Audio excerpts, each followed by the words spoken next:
fight for me, they shout so proud.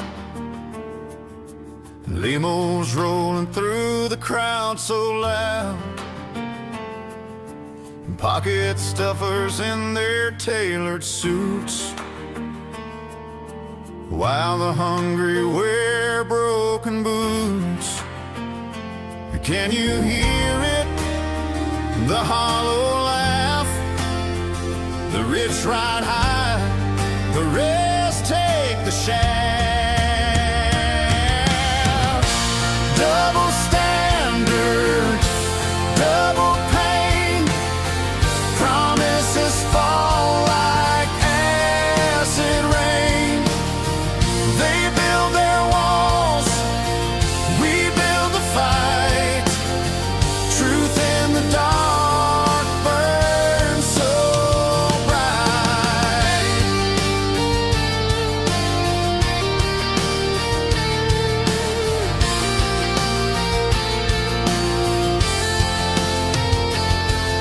A banquet feast while the children cry.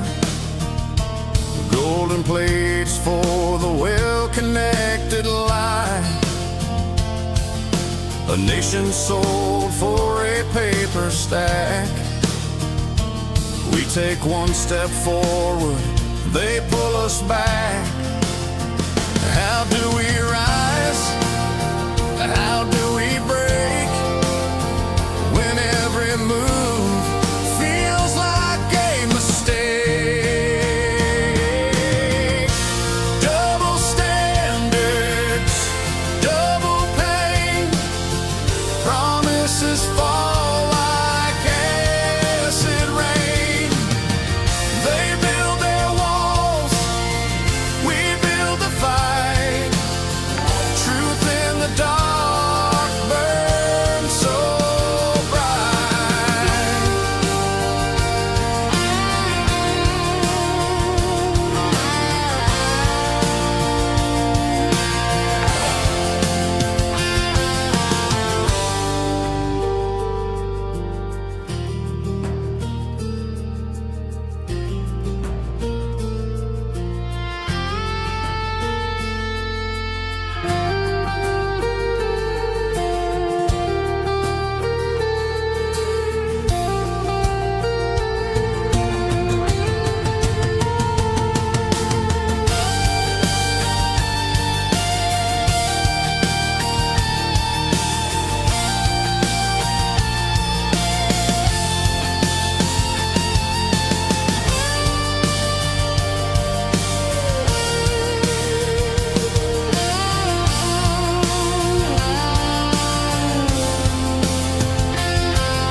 Down by the lot near the old cafe where the sun fries cars all night and day, there's a wild crew doing what they do. Yeah, you know them, the parking lot crew. Refugees with moves so tight, waving cars in left and right. 10 ways to say, yo, park that straight. 12 for bro, you're 20 late. Neanderthals in safety vests, snack in hand, but doing their best. One grunted loud, broke out in a jig. Turns out he just wants a parking gig. Canines bark like they run the block. Chased a drone, down beat the clock. One gave change with a tail wag spin. That dog's got tips and a toothy grin. Who you gonna call when the lot gets loud? Parking cones up and they're drawing a crowd. Whistles blow and the scooters fly. It's a parking crew and they're riding high. From the streets of town to the lot bazaar, they'll guard your ride like a superstar. Yeah, from Josie streets to America, it's the funky, fearless parking lot crew.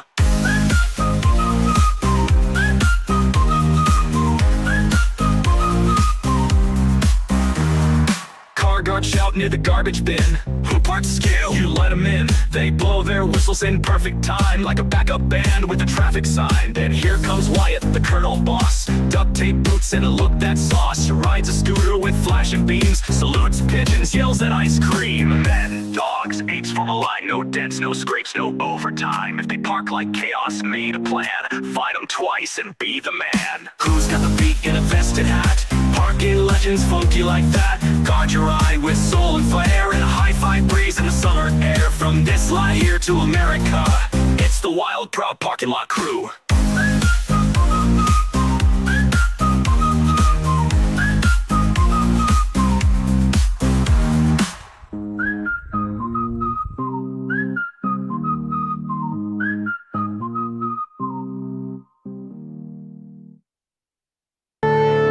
Marvin Devine.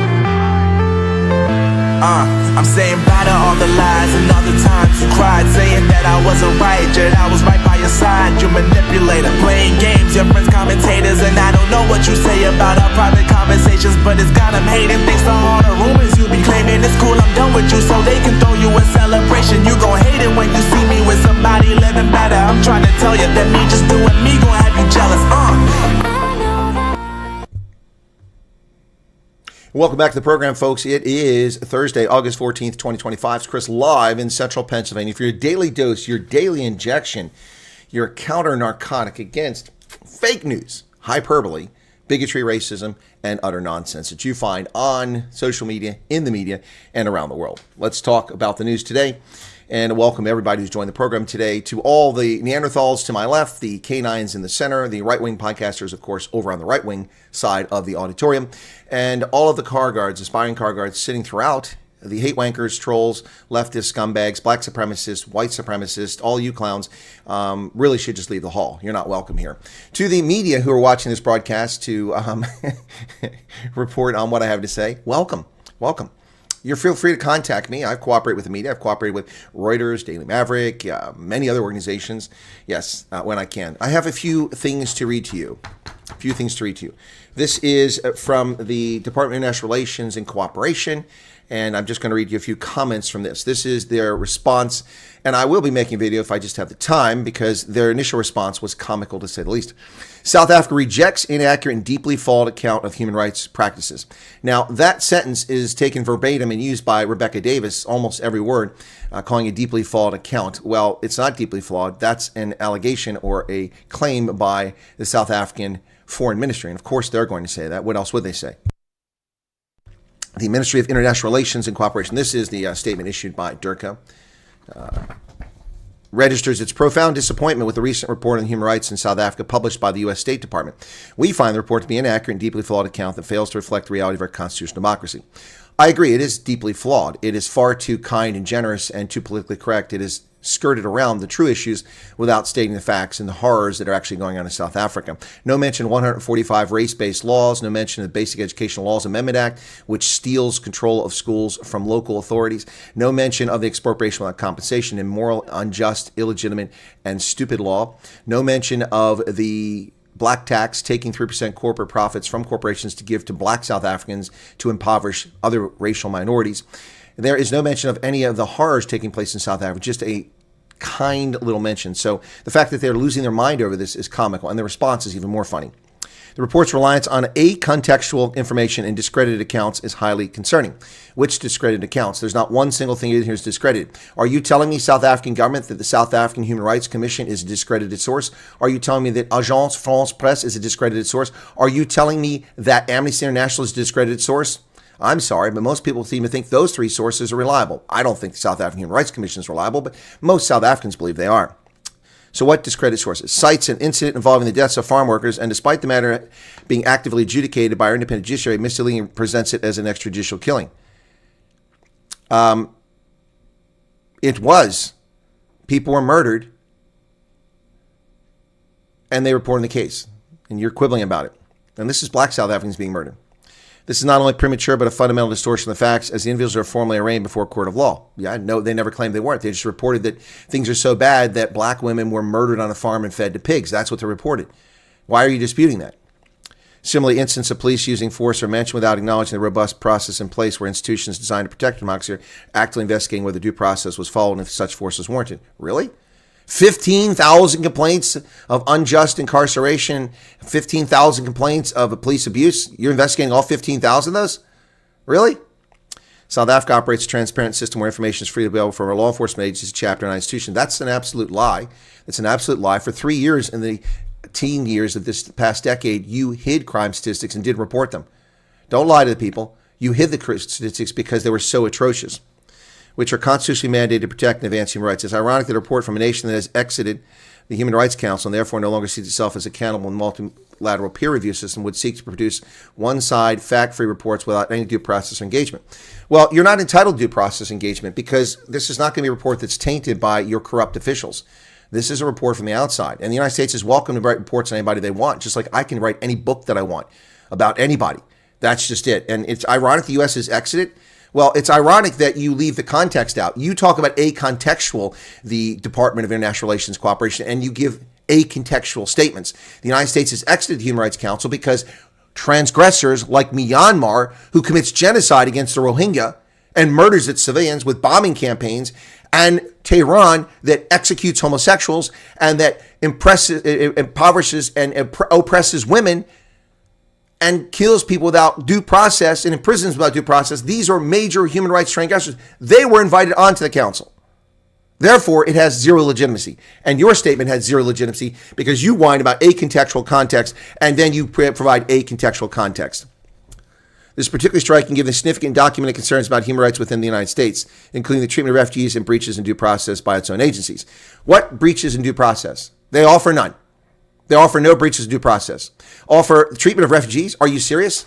How much money do you spend South Africa with refugees each year? We spend $2.9 billion, 60 billion frickin' rand, almost 54 billion rand to take care of refugees, to resettle tens of thousands of people in our country.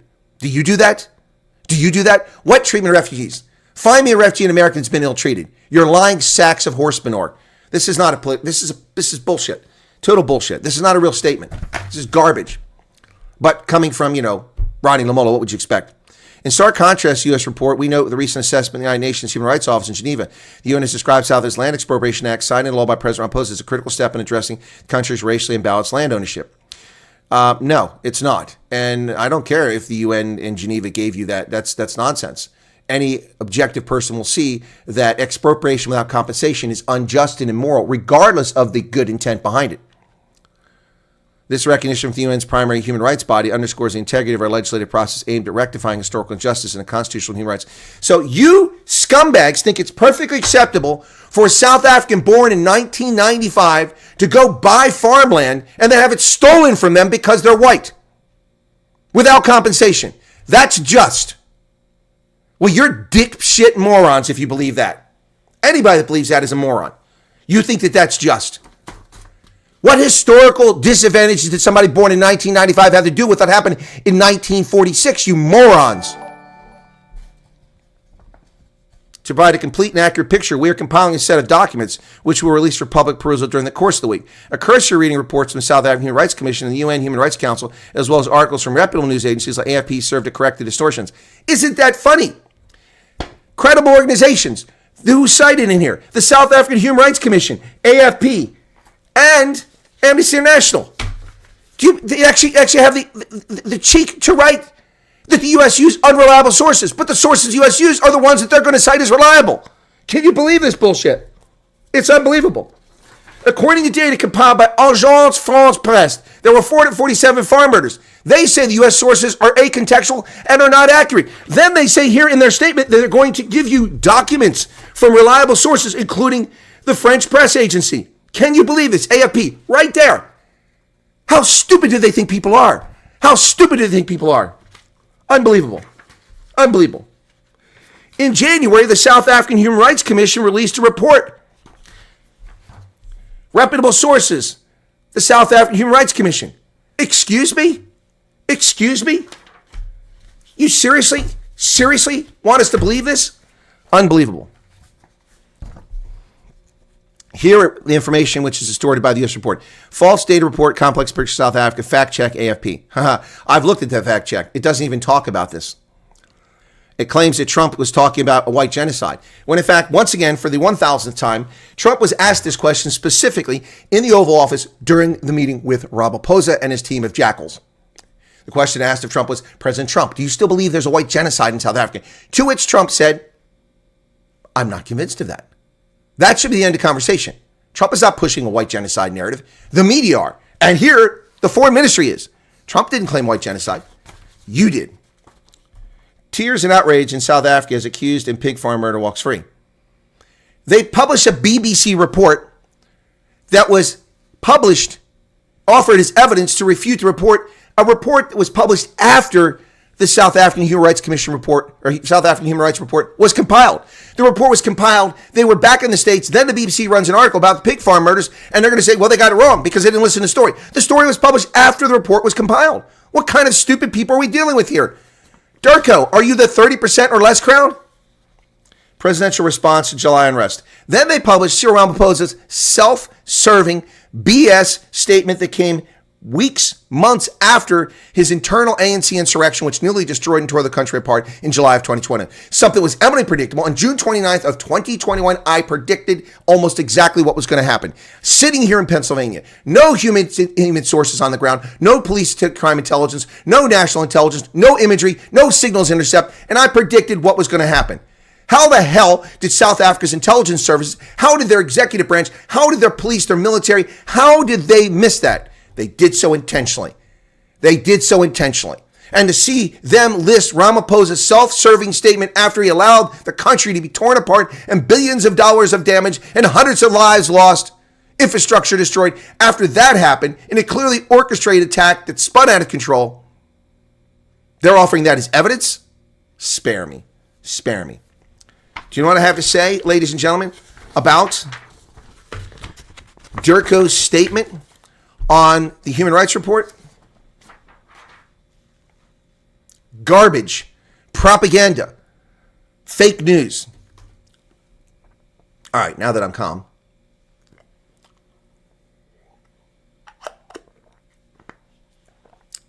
All right, now I'm going to read two press releases from two ministries in South Africa that I actually don't have a problem with. South African National Defense Force Chief Ruzani Mpwanye. The Ministries of International Relations and Cooperation and of Defense have disassociated the government from SANDF Chief Ruzani Mpwanye's remarks expressing solidarity with Iran. Any statements made by an individual or a department other than those responsible for foreign policy should not be misinterpreted as the official position of the South African government. Remarks attributed to General Mpwanye, therefore, do not represent the government's official foreign policy stance. Crispin Piri. By the same token, can we say that any statements made by Fikile Mbalula regarding relationship with the United States should just be ignored completely and thrown out with the rubbish bin? He's not an official in the government. He doesn't speak for the foreign ministry. He doesn't speak for the president. Fikile Mbalula just opens his cake hole and spews bigotry and hatred. He should be taken to South African Human Rights Commission for his comments about the dignity of South Africans who are in the United States. Can we do that? Can we do that? Can somebody please, file a case? I mean, the guy needs to address, he needs to answer for his actions, does he not? Or is he exempt from the rules that all other South Africans have to adhere to? Is he free? Perhaps he's free. Maybe we just don't know. Maybe the rules don't apply to him. Maybe that's the case. That comment came from Crispin Piri, the spokesman for the Foreign Ministry. The Department of Defense and military veterans does not make political or policy decisions on international relations. It's unfortunate that political and policy statements were reportedly made during the meeting between General Ruzani Mpwanye, chief of the South African National Defense Force, and the Iran Defense Force leadership. The Department of Defense reiterates that only the President and the DIRCO determine South Africa's national policy on international relations. That coming from Onika Kwaka. Kwaka added that Defense Minister Angie Motshekga would engage with Mpwanye when he returned. Oh, indeed. This guy, the DA is calling for him to be court-martialed. Yep, but it's not going to happen. Yep. Well, there you have it, folks. 778 people currently here, 324 likes. What is the deal with that? Is the like button broken? That was easy. Nah, it's working. It's working. Time for the news, ladies and gentlemen. Let's get to the news. Those are statements. Bogus statement from the Foreign Ministry regarding the Human Rights Report. Funny how the South African government in the past 30 years never complained about the U.S. publishing glowing reports about South Africa. 1995, 1996, 1997, 2000, 2005. Oh, it's kumbaya. It's all lovely. They never complained about our right to write reports about their human rights situation. That was never an issue until They're exposed. They're exposed for their bigotry and racism, for their failure to uphold the standards of normality. When they're exposed, then suddenly, who are we? Who are they? Who are they? Yeah, shut up with your whataboutism. The report's not about America. It's about South Africa. If you don't like it, then don't read it. Don't read it. Don't read it. No one's twisting your arm. Ministers slam the SANDF chief for his remarks about solidarity with Iran. This story from Peter Fabricius and Victoria Regan, two of the better journalists in South Africa. They actually report news and not lots of opinion for the most part. Ministries of International Relations and Cooperation and the Defense Ministry have rebuked this guy. There's Ronnie Lamola, looking a little bit concerned in that photograph. Don't know when that's taken. Lamola will be seeking further clarification, as will Angie Mocheka. Folks, this comes at a time when this genius, an MK veteran, an actual MK veteran, not a fake one who actually served in Angola. Don't know what he did. Maybe he helped, murder his colleagues. I don't know. Did he? Was he one of the people who was tortured in Quattro? I don't know what his role there was. Was he even in Quattro? But apparently he served in Angola, which would make him a real, legitimate veteran of the conflict, unlike most of the fake MK veterans who claim that they were actually veterans. But anyway, liars. Who are the liars? TVN 007. Who are the liars? Please elaborate. Who are the liars? Anyway, this is not a good look. It shows you how out of control the ANC is, or it's either this is a master deception plan or master devious plan. I don't know which it is. Are they just that stupid? Which is what Neil de Beer told me. When I asked him, I said, Neil, you work with these people. Are they that stupid? Chris, they're that stupid. That's what he told me. Well, I wonder if it's true. It looks like it's true. The DA has demanded a court-martial for the chief of reckless political freelancing in Iran. So isn't it funny that the ANC president, who's also president of the Republic, courtesy of the Democratic Alliance who voted for him, remember that. If you don't like Cyril Ramaphosa, you can thank the Democratic Alliance, because without them, he wouldn't be president. Cyril Ramaphosa is president because of the Democratic Alliance. Yet he insults them, belittles them, and does what he wants every day, and they just roll up and take it again like the masochistic little turds that they behave. So isn't it ironic that Corné Mulder, the leader of the Freedom Front Plus, a political party which is a coalition partner with the ANC, goes to America on a fact-finding mission, and while there is invited to the White House and is presented with a list of preconditions. And the officials in the White House say, we gave these to your president. We are concerned that we've not been contacted. We've not even been addressed. They haven't even rejected them. They haven't said anything. They said, we are concerned. We're trying to negotiate so that we don't wind up in a situation where the relationship is broken completely. Could you please convey these to the president? Corné Mulder comes back. He asks for an office call with the president of the Republic, his coalition partner in the government. And we get a terse public statement from the presidency, Vincent Mangwenya. The president does not talk to other political parties. He does not do foreign policy based on what other parties have to say. But apparently you let your generals run off to Iran and open their cake holes. Yeah, apparently that's allowed. So they're allowed to execute foreign policy, your generals in the SANDF, but your coalition partners have no say. Military have no role in determining foreign policy. It is highly inappropriate. It is highly immoral. It is wrong. It violates a key tenet of a professional military. Professional military is under the control of civilians. That's what happens. You don't determine. And I've got plenty of American generals we can point out who've done the same stupid thing. MacArthur, cashiered a long time ago. More recently, an Air Force general cashiered in the Netherlands at Soesterberg Air Force Base, a two-star general in the early 1990s for running his mouth contrary to the president. Then we have Rolling Stone magazine getting a general fired because of something his subordinate said on a flight from Afghanistan to America or to Europe. Generals oftentimes believe their own press. Now that general, McChrystal, shouldn't have been fired, but that's all the story. But the point here is that this is stupid and immoral. And you cannot have generals running around making foreign policy statements unless you're South African. Then it's okay. It's actually shocking to see Ronnie Lamola and Angie Mocheka make a statement. They were probably told Cyril, you better say something. That way Cyril doesn't have to say anything. But this guy, if he isn't relieved, I'll be shocked. I'll be absolutely shocked.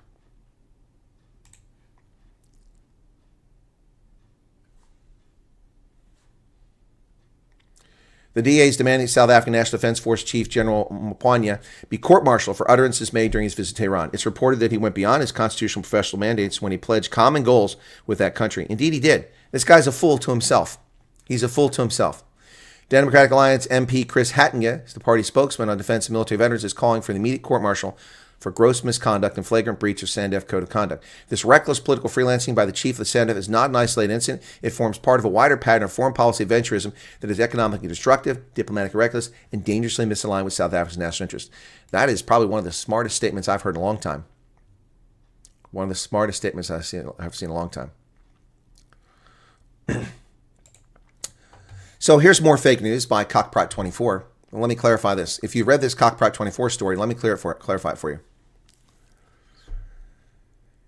U.S. Embassy delegates Afrikaner refugee resettlement project to a Kenyan church. The U.S. government is now delegating its refugee resettlement project, which is tied to its mistruths about genocide, to be a church. Okay, this is under news. It's just tied to its mistruths. What mistruths? There are no mistruths. That's your opinion. That's an opinion. The mistruth, that's an opinion. That's not a fact. State Department shifted all support functions related to resettlement, which is operated by World Church Services based in Nairobi. The decision was effective in July. And here we are mid-August, and they're discovering this. As of July, Kenya-based church was expected to facilitate the U.S. resettlement. No, it's actually not a Kenya-based church. That's factually incorrect. RSC is not a Kenya-based church. RSC is a service provider hired by World Church Services, which is an NGO.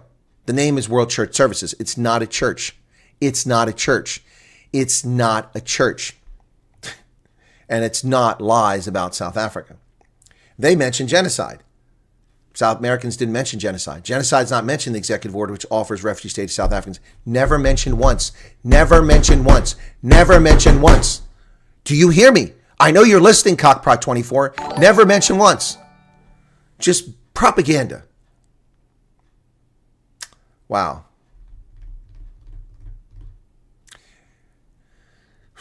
U.S. Embassy said RSC Africa manages all refugee processing in South Africa, including making intake and referral interviews, collecting applicants' data and documentation, requesting background checks, scheduling interviews, arranging for medical exams, and booking travel to the U.S. True. But they have nothing to do with who goes to the U.S. and who doesn't go to the U.S. So they give the false impression that Kenyans are running the program with this title. U.S. Embassy delegates Afrikaner refugee resettlement project to Kenyan church. Also, it's not an Afrikaner resettlement program, for God's sake. How dim-witted are these people? Not an Afrikaner program. It's a program for South African racial minorities. Number one. Number two, mistruths of genocide. There's no genocide. The program doesn't mention genocide. The executive order doesn't mention genocide. You mention genocide. You leftist hate wankers mention it. And then you mislead people, giving the impression that Kenyans are running the program. They are not. They are a service provider. Something you don't do. News readers want to read the news. Therefore, News 24 could be a service provider. Instead, you're a propagandist. This is yellow journalism. It's not journalism. I'm sorry. It's not journalism. I'm not sorry. I'm sorry. Soiza. It's not. I'm not going to, just utter nonsense. So, last night, as I finished going through emails and responding to some folks and cleaning up my email box, we're down to about 40,000, almost 40,000 emails now from 419,000. 90% of the unread messages are gone, and I'm down to 27 gigabytes. Hopefully, I'll get under with the rest. Last night, as I was about to hit the rack, an article was published by the Daily Maverick. I did a video on it. I went live because it was that important. Exclusive, U.S. plan to bring Kenyans to South Africa to process Afrikaner refugees. Again, they're not Afrikaners. They're racial minorities, and refugee is the actual term. So you can't even take this story seriously from the very beginning. And why is this article called The Amerikaners? They're not Amerikaners. That's a made-up name by a group. No such thing as Amerikaner. Rebecca Davis, once again. And I'm not even going to go through this story and refute this. She gets a exclusive saying that the Kenyans are being moved to South Africa. They're trying to move them to process refugees. And she's correct. Congratulations to her. She has sources in the South African government who leak information and told her this. Unfortunately, I've known about this for some time. And I didn't share it because it's not appropriate to share it. But this is media running a story, and that's fine. So now that she's run the story, you can go watch my live stream from last night from 2 a.m. for about 45 minutes, and you'll get the truth as I eviscerate this article. Nothing against Ms. Davis, but the story is full of half information and misleading statements. Yeah, Biz News should get negative feedback for that horrible video. He should apologize. It was atrocious. Atrocious. How did he apologize? Did he do a video? or he just put a comment up. Thabo Mbeki declines invitation to the National Dialogue. The National Dialogue, the scam by the ANC to distract from its foibles, is falling apart. Even Thabo isn't going. Former President Thabo Mbeki has declined invitation to attend the first convention for the National Dialogue. This emerged in a letter seen by Times Live, written by chairperson of the Mbeki Foundation, Geraldine Fraser Molekeki, dated August 12th, and addressed to Nedlac, executive director. Concerning your request, we regret to advise that Mbeki will not attend the meeting as requested. This is consistent with the decision of the other legacy foundations, which is now a matter of public knowledge. The reason for this is simple and straightforward. The PPT, the Preparatory Task Team, has not convened the forthcoming meeting at UNISA and has otherwise had nothing to do with it. Further, we have no structure of the National Dialogue program called the Convention Organizing Committee of the National Dialogue, the conveners of the forthcoming meeting at UNISA. So Mbeki pulls out. It's all collapsing around the ANC. But they'll declare it a success, folks. They will declare it a success.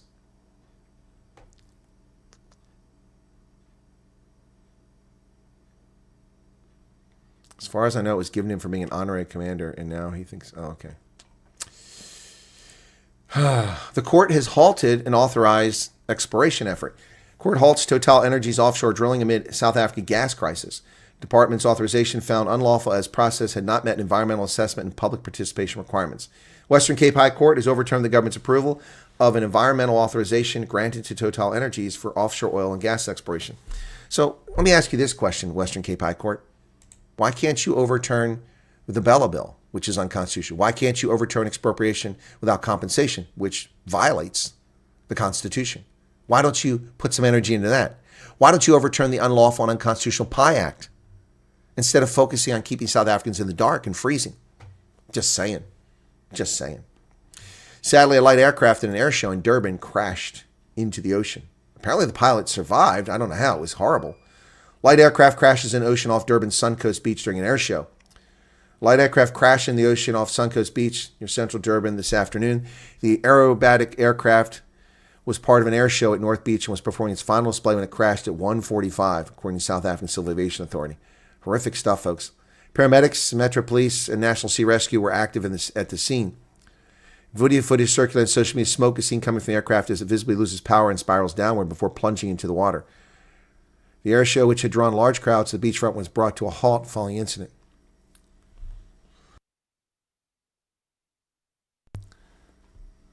The pilot believed to have been the sole occupant of the aircraft. Construction of 1,200 houses for families affected by Durban floods. Government efforts to relocate them to permanent housing has been stalled by lack of suitable land in the city. The KwaZulu-Natal government says it's on track to relocate all Durban flood victims to permanent accommodation by 2027. More than 1,200 families lost their homes in April 2022 and February 2025 are living in temporary shelters.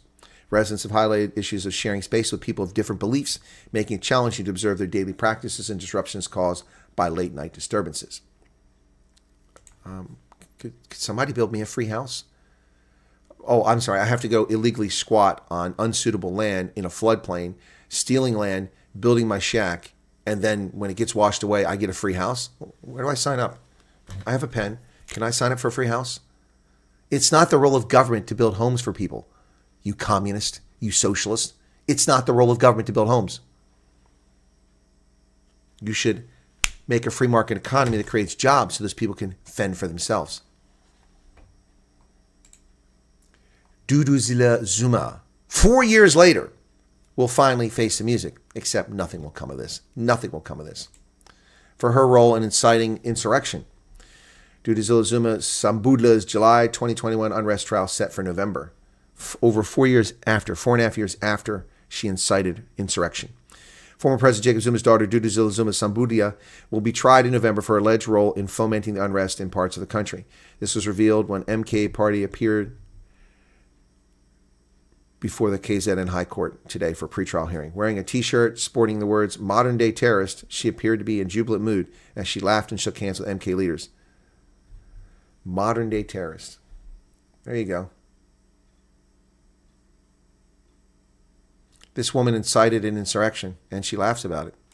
She laughs about it. She mocks South Africa. Well, a perfect storm. People are upset. The New Stormers logo is not making us happy. Fans are fuming, but experts give the new look a golden stamp. Well, who are the experts? Who cares about experts? Leading brand experts have given the Stormers' new logo their stamp of approval. The removal of the iconic lightning bolt, which had been the Stormers' jersey since 1999, had been met with criticism from the team's faithful. What are you talking about? I never criticized it. The new one I criticized. As Stormers fans around South Africa continue to hit out at the side's new logo, two of the country's leading brand experts have given the refreshed look their stamp of approval. Yeah. The feeling from Stormers boss Johan Leroux and his team that the old logo was outdated under a campaign title In This Together, this plan is now to move the franchise into a new era. What, of losses? Of losses? We're watching Province. They're atrocious. According to Brand Finance Africa chairperson and veteran of the industry, Jeremy Sampson, such resistance change from fan base is normal. Sometimes things look a bit old or dated. No, it didn't look old or dated. Look at this. Look at this ridiculous thing. Take the DHL off. That's ridiculous. Take it off. I don't agree. I disagree as a Stormers fan. So these experts can say what they want. They're not the ones that aren't going to be buying the jerseys. We are. Springbok legendary Western Province coach Davy Snyman has passed away at the age of 76. Former Springbok utility back Western Province coach Davy Snyman died at the age of 76 today. News 24 says he was diagnosed with leukemia about a month ago. He was a fly half and fullback, played 10 test matches for the Springboks between 1972 and 1977. Went to Grey College in Bloemfontein, moved down to the Cape to study at Stellenbosch, where he played for Matties. He got called up to Springboks without having played provincial rugby in the 71 tour with Australia, but he didn't play. He made his debut later on at Ellis Park. When his playing career ended, he became a renowned coach of Western Province, was at the helm of the team when they won the Currie Cup a record 5 times in a row from 82 to 86. His brother, Jackie, was also a Springbok in the 1970s, and his son, Davy, is currently the Stormers' assistant coach. Fair winds and smooth sailing to Davy Snyman. Nearly 30,000 jobs are at risk in Mozambique. This is shocking. Diversified miner may put Mozal aluminum smelter on care and maintenance next year amid rising energy costs. 30,000 jobs at risk. The move would put 5,200 employees' jobs on the line, with as many as 22,000 jobs indirectly being risk of being lost. Mozal is the largest industrial employer in all of Mozambique, contributing 30% of the country's manufacturing output and more than 3% of its GDP. Wow.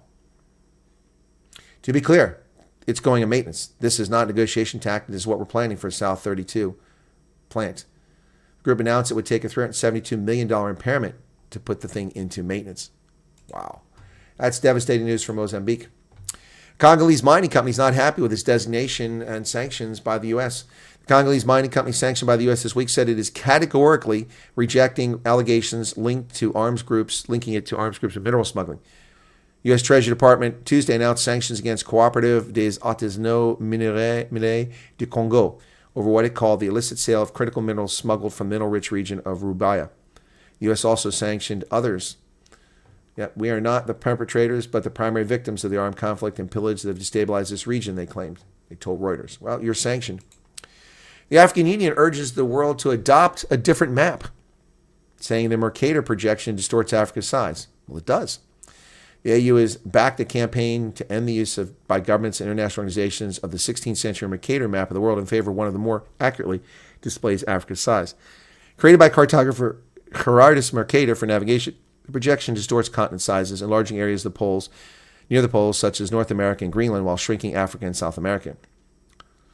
So this is what the African Union devotes its time to. Not conflicts in the Central African Republic, Burkina Faso, Mali, Mauritania, Sudan, Somalia. No. It's focused on changing the map. Well, they have merit to this concern. There are strange map projections. So let's start with the Mercator projection first. I'll show you what it looks like. And then I will show you what they want to use. They want to use the. It's funny because they're complaining. They're complaining about basically it's a roundabout way of complaining about colonialism and racism, the global north. So they want to replace the Mercator projection with another European-based one. Oh my goodness, where the heck's it at here? I'm trying to find. There it is. Yeah, correct the map wants organizations like the World Bank and UN to adopt the Equal Earth map. A World Bank spokesman said they already use the Winkel Triple or Equal Earth for static maps and are phasing out Mercator on web maps. So here's the Mercator projection. This is the one that we've all grown up with. Okay? So here's a Mercator projection, okay? Oh, that's not it, sorry. That's the world we know, all right? And that is distorted. Greenland is massively oversized. North America, for Canada, not the U.S., is massively oversized. And Africa is undersized. So there you go. This is the map they want to use. That's the map they want to use. The Winkel triple.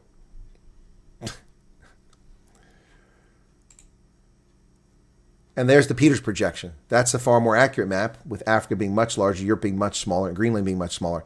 That's the most common projection that shows the world in more accurate fashion. That's the Peters projection. What I say, folks, is just take a photograph from space, and then the dispute's over. Take a photograph from space, and they'll have to whine about the projection. Yes, the world is flat. Look behind me. I've got the entire planet. The globe is behind my head right there. The world is flat. And New Zealand is painted over in black right there. Right there is New Zealand. It's painted in black. Sudan, battered by conflict, now facing cholera. Oof. Yeah, sounds like Haman's call. Sounds like South Africa facing cholera. International charities warn that left unchecked, the disease's spread might exacerbate similar outbreaks across the African region for weeks or months to come.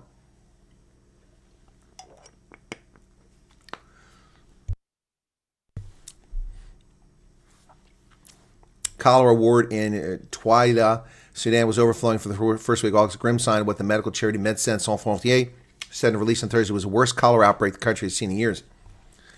In the Darfur region, of course, not too far from Al Fasha. People cross borders and they spread cholera. Yeah. Sounds like Haman's call. Nearly 600 criminals and insurgents and militia members have been taken out by Nigerian airstrikes in 8 months. Nigeria's military has killed 592 armed militia members in the northeastern state of Borno in the past 8 months after stepping up the airstrikes. Of course, they've got Super Tucanos manufactured in Florida under license from Brazil. Super Tucano, fixed-wing, rotary-wing aircraft. Arson and land grabs. Israeli settlers are apparently attacking West Bank in record numbers. According to the New York Times, extremists are carrying out one of the most violent campaigns against Palestinian villages since the UN began keeping records. Burned out cars in Burqa. Look at that. It was well past midnight when the masked arsonists sneaked into the hilltop Palestinian village of Burqa. Arriving at the direction of nearby Israeli settlement, they crept inside a junkyard on the edge of the village. They sprayed liquid on several cars, security footage showed, and set the vehicles alight. One sprayed graffiti on a barn wall. It was the third attack in July night in the central pocket of the Israeli-occupied Judea, and the seventh attack in the particular junkyard since the start of the war in Gaza in October 23. Before the war, they harassed us, but not like this, says Mohammed Sabir Asalaya. Now they're trying to expel as many people as they can, annex as much land as they can. Yeah, this is wrong. This is wrong. If this is happening, it needs to stop. And the Israeli authorities need to control this. According to the New York Times, settlers carried out more than 750 attacks on Palestinians and their property during the first half of the year, an average of 130 assaults per month. That's unacceptable. Also, the term of settler is unacceptable. Jews in Judea are not settlers. They're returning home. They're returning home. They're not settlers. Stop using racist language to describe the residents of Judea. A year after a revolution, hope turns to frustration in Bangladesh. There are concerns about the slow pace of change in the country, with a promised election months away, a struggling economy, and familiar problems persisting. Just over a year ago, after Sheikh Hassani, the autocratic leader of Bangladesh, had unleashed a brutal crackdown on student protesters, Abu Saeed stood defiantly in front of armed police officers in the city of Rangpur, his arms outstretched. Moments later, he was hit by bullets and later died from his injuries. He was one of almost 1,400 to die in mass uprising that eventually toppled Miss Hasina's 15-year rule. She fled to India. She left the country on a brink of anarchy, but one also suffused with hope. But the hope has turned to frustration. The hope has turned to frustration. Mr. Yunus, the guy who came up with microfinancing, is the guy running the country now, Nobel Prize-winning economist. Students wanted to rebuild Bangladesh as a more equitable and less corrupt democracy. They helped install Mohammed Yunus atop an interim government. But many Bangladeshis are frustrated with the slow pace of change, wondering whether protesters like Mr. Saeed sacrificed their lives in vain. Bangladesh has struggled to dislodge systemic problems like corruption, inflation, apostasy, jobs, and entrenched bureaucracy. Here's an idea for the Bangladeshis. Stop having 12 children. Just an idea. consider it. Your choice. Just saying. Typhoon Podul lashes China after hitting Taiwan. A man was swept away while fishing and dozens of other people were injured as strong winds and rain battered Formosa. Look at those winds. Wicked. Oh, look at that storm surge. 96-mile-an-hour wind on Taiwan's southeastern coast. Category 2 hurricane. Storm made landfall in Taitung, an eastern county, in the early afternoon of maximum speed of 96 miles per hour, Category 2 hurricane, but then weakened after hitting the island's central mountains, according to the Central Weather Service. But it is headed towards China. A typhoon headed towards China. Volodymyr Zelensky is meeting with Keir Starmer, the socialist in chief of the United Kingdom, ahead of talks involving Trump and Putin. By the way, tomorrow's Trump and Putin meeting. Afterwards, there'll be a press conference. If I can cover it live, I will. Zelensky said that Putin was bluffing when he said sanctions were not hurting the Kremlin. Ukrainian President Volodymyr Zelensky met with British Prime Minister Keir Starmer on Thursday on the eve of the summit between U.S. President Donald Trump and Russian President Vladimir Putin in Alaska. They met at Downing Street.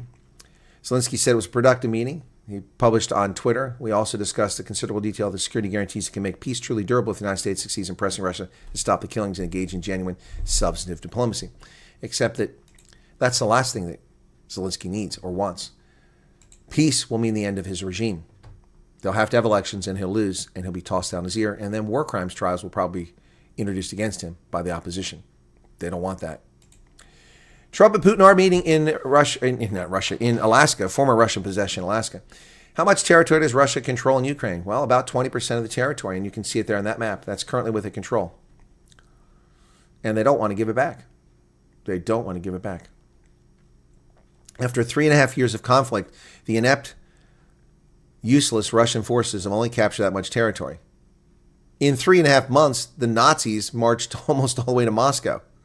Almost all the way to Moscow. Against the numerically superior Soviet forces.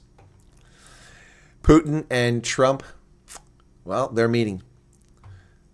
Putin has praised Trump's Ukraine push deal, suggests U.S.-Russian nuclear arms deal. Interesting. President Vladimir Putin on Thursday praised Trump administration's energetic and sincere efforts to end the war in Ukraine and suggested that a nuclear arms control agreement could emerge from broader peace talks. Putin made the remarks during a 14 August meeting with senior Russian officials. The current American administration is making, in my opinion, quite energetic and sincere efforts to stop the hostilities, stop the crisis, and reach agreements that are of interest to all parties. Wow. He says the aim is to create long-term conditions for peace between our countries as well as Europe and the world. Wow. Listen to Putin trying to sound like the peacemaker. He's not. Let's see what happens. Trump and Putin will hold a joint press conference after the Alaska summit, which I plan to broadcast live tomorrow. I have a one-on-one meeting at Elmendorf Air Force Base. Elmendorf, Fort Richardson. In Anchorage. Britain's foreign minister may be in trouble for going golfing with the U.S. vice president. What? Last week, British Foreign Minister David Lammy went fishing with Vice President Vance at a retreat in the English countryside. Now he could be fined. He referred to himself as the UK government's environment watchdog for fishing without a rod license, an offense in Britain that could land him a fine. Oh my God. The British government wants to fine him for a diplomatic mission. $3,400 for fishing without a license.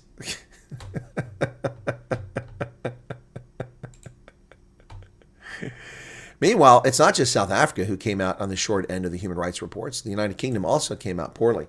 U.S. State Department says Labour government repeatedly intervened to chill speech online after the Southport attack. And that's facts. That's a fact. Trump administration accused the United Kingdom of backsliding human rights over the past year, citing anti-Semitic violence and serious restrictions on free speech. Yep. Reports say the government sometimes took credible steps to identify and punish officials who committed human rights abuses, but prosecution and punishment for such abuses was inconsistent. Yep. They went after him. Got after him. United Kingdom secretly spent $3.2 million to stop journalists from reporting on a data breach. After British authorities accidentally exposed information about 19,000 Afghans, the government sought a legal order preventing disclosure of the breach. The British government spent $3.2 million on a secret legal order preventing journalists from reporting a data breach that put almost 19,000 Afghans and their families at risk. The breach happened in 2022, exposed the personal details of 1,000 Afghans who had worked with British forces during the Taliban takeover.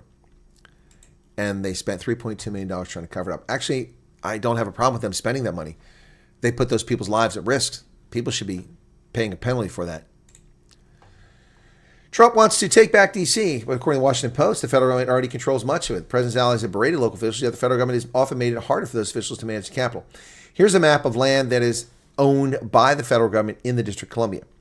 On the bottom, in the center, you see a large, long, yellow figure, or tan figure, whatever color that is. That is Bowling Air Force Base and the facilities there. Then Fort McNair is just across from that.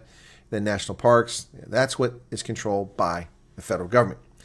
But what this story doesn't tell you is that the crimes that we're talking about aren't taking place on federal property. They're taking place in areas controlled by the district. Here they're complaining about long broken Fountain and Freedom Plaza and Meridian Hill Park. They're not being repaired because they were subject to vandalism. That's why they're not being repaired. Anyway, blue states are looking for ways to tax people because they're losing money. Taylor Swift tax, among other levies, targets the rich. Will they be driven away? A growing number of blue cities and states across the country, from Washington State to Rhode Island, are looking for ways to wring more revenue from the richest taxpayers. Once again, an immoral process. Lawmakers are boosting tax rates on robust annual incomes, hiking capital gains tax, and putting new levies on luxury vacation homes. Some state legislators propose higher tax in response to projected shortfalls in federal funding from President Trump's new tax law. This is an attempt to acknowledge that people who are being richly rewarded by the economy in its current form are people who are going to be disproportionately benefit from the bill passed by Congress, said Minnesota State Representative Aisha Gomez, a demon rat who sponsored legislation would implement a higher tax rate for joint filers from Minnesota making over $1 million a year. No, this is wrong. People who are successful shouldn't have to pay a larger share. Everyone's equal. We all pay the same rate. Illinois judge has denied Texas Attorney General's request to help arrest absent state Democrats. The court is without jurisdiction to grant petitioners emergency motion, the judge said. And I agree. And a judge in Illinois has no authority to arrest people for crimes in Texas. If they want, they must file an extradition order. They haven't done that. Well, the U.S. alcohol industry is reeling from the drunken Canadians who stopped buying our booze because they're bum hurt over the tariffs because they've been getting over on America for years. U.S. alcohol industry is reeling from Canada's booze boycott. Trade fight prompts pullback in purchases by the biggest exporter market. Canada's prohibition on U.S. alcohol is creating a headache for U.S. American liquor and winemakers. On the shelves of many Canadian liquor stores, bottles of Jack Daniels, Maker's Mark, and Sailor Jerry Spice Rum are nowhere to be found. Thousands of bottles of U.S. wine and spirits sit in storage across the country. At tastings, Canadian drinkers are turning their noses up at American alcohol. Well, fine, screw you. We don't drink your piss-poor Labatt's. Piss-poor garbage. After President Trump initiated a series of trade battles with Canada earlier this year, Canadian provinces which largely handle alcohol imports and distribution stopped placing orders for American-made spirits. Clerks pulled U.S. brands off shelves, replacing them with Canadian products. Mike Brisebois, who runs a digital magazine called The Whiskey Explorer, held a tasting in June where he served only Canadian, Irish, and Scotch whiskeys on the recommendation of his guests. General theme was that they were boycotting the U.S. In the roughly 6 months that passed, U.S.-Canada trade spat has hit the alcohol industry. Distilled Spirits Council, look at these U.S. wine exports to Canada. In January, over $30 million. Now, not even $1 million. Screw you, Canada. You bastards have been getting over on us for years. You think it's all right for you to take our jobs in our auto industry and move to Ontario because you have lower taxes? Well, now you don't have lower taxes. Get over yourself. It's a leftist. Shame, because Canadians are really good people. Kari Lake is under fire because of Voice America staff has been cut. Kari Lake, the Republican firebrand installed by President Trump to reduce the Voice America and his parent agency to what is called a minimal presence, sought Wednesday to justify her hardball approach to a federal judge who's alleged that she's overstepping her statutory authority. Her legal challenges have expanded beyond the courtroom, with the U.S. Government Accountability Office, GAO, launching an investigation into potential executive overreach at the U.S. Agency for Global Media, after congressional staffers from both political parties warned that Lake was breaking the law by improperly using appropriated funds. Well, she's reduced her staff from 1,300 contractors, employees, to just 200. Just 200. When Congress appropriated $260 million to Voice America for fiscal year 2025, it did not anticipate that such significant sum of taxpayer funds would be used to pay employees to sit at home for months on end, wrote the judge. The legal term for that is waste, and it is precisely what federal appropriation laws aim to avoid. Agreed. So just fire them. Just fire them. The Texas Senate has passed the redistricting map, giving 5 additional congressional seats potentially to Republicans. They have to win the seats. So, the Texas State Senate passed a map on August 12th that would give the GOP an extra 5 congressional seats amid mid-decade redistricting battle. The final tally was 19 votes to 2, as all but 2 state Democrats walked out of the chamber. Well, cowards. Cowards. Yep, and the possibility of opening another special legislative session is on the books for tomorrow. A federal judge, in a shocking decision, has struck down religious exemption, violating the First Amendment of the Constitution. The rule is arbitrary because the agency has identified a problem and then proposed a solution that is not rationally connected, said the judge. A federal judge on August 13th vacated a rule that lets employers with religious objections opt out of the Affordable Care Act requirement that states the employer's insurance should cover abortion and contraceptives. U.S. District Judge Wendy Beetlestone said the rule and similar rule relating to moral objections, both of which were put in place in 2018 during the Trump administration, were arbitrary and capricious and in violation of federal law. Well, your decision is in violation of the Constitution, the First Amendment, which guarantees religious freedom. You cannot force the Little Sisters of the Poor to pay for murder of children with contraception. The morning after pill. You can't force them to do that. That's illegal. And this judge will find this struck down.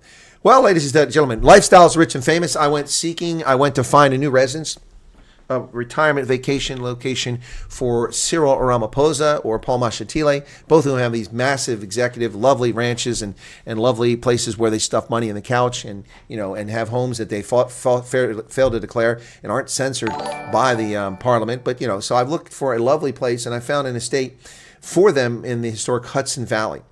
Erica, thank you for 350 Rand. Wow. And Mad Max 70.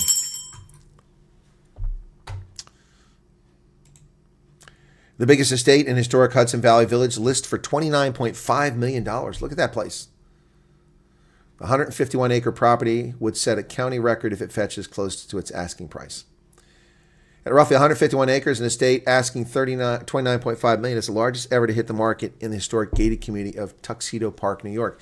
The lakefront circa 1920s estate in Orange County is known as Renamore, according to listing agent Richard Ellis for Ellis Sotheby's International Realty. It could set a record if it sells for anywhere near that price. The Hudson Valley Estate was a longtime home of late Robert Dow, an Olympic fencer and managing partner investment management firm Lloyd Abbott & Company. His wife, the former asset manager Christina Sex Dow, Robert died in 2024, and their daughter Lindsay, who was managing the sale of the home.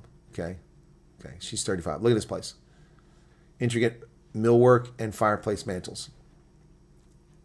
Lindsay grew up with the property after her parents bought it in the 1990s, but said she doesn't know how much they paid for it. Founded as a retreat for high society during the Gilded Age, Tuxedo Park is a gated community on a lake in the Ramapo Mountains, 40 miles northwest of New York City. The 2,050-acre village is a private country club where, according to legend, members first introduced a short dinner jacket or tuxedo in the late 1800s. Originally built around 1928, the Dalles French provincial mansion spans 14,000 square feet with 16 bedrooms. The house has a banquet-sized dining room with a table that seats 16, a wine cellar and a grand salon, and a gold leaf trim. A former chapel is now used as a sitting area. Tennis courts, swimming pool, lots of parking. Beautiful, beautiful setting. There's the dining room. Separate guest house, built in the 1930s, has 6 bedrooms and a log cabin. The structures on the property include 3,700 square foot guest house, 4,700 square foot carriage house, and secluded log cabin. Waterfront property of the boathouse.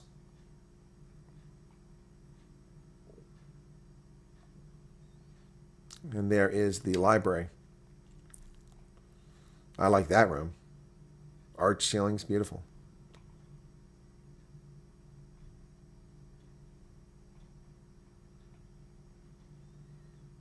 They have installed 2,000 kilowatt solar field on the property to curb the massive heating bills and make the property more sustainable. Property runs entirely on solar and geothermal energy now, so that'll save you a fortune. All right, folks, there you go. Please, Paul Mashatile, if you're looking for a retirement village, Cyril Ramaphosa, if you get your money back from Pala Pala, here's the place for you, buddy. Here's the place for you. That's where you want to go. That's the joint. What say you guys? How's that sound? And that's the news for today. 787 people currently here. 827, please hit the like button. We got 645 now. That's nice.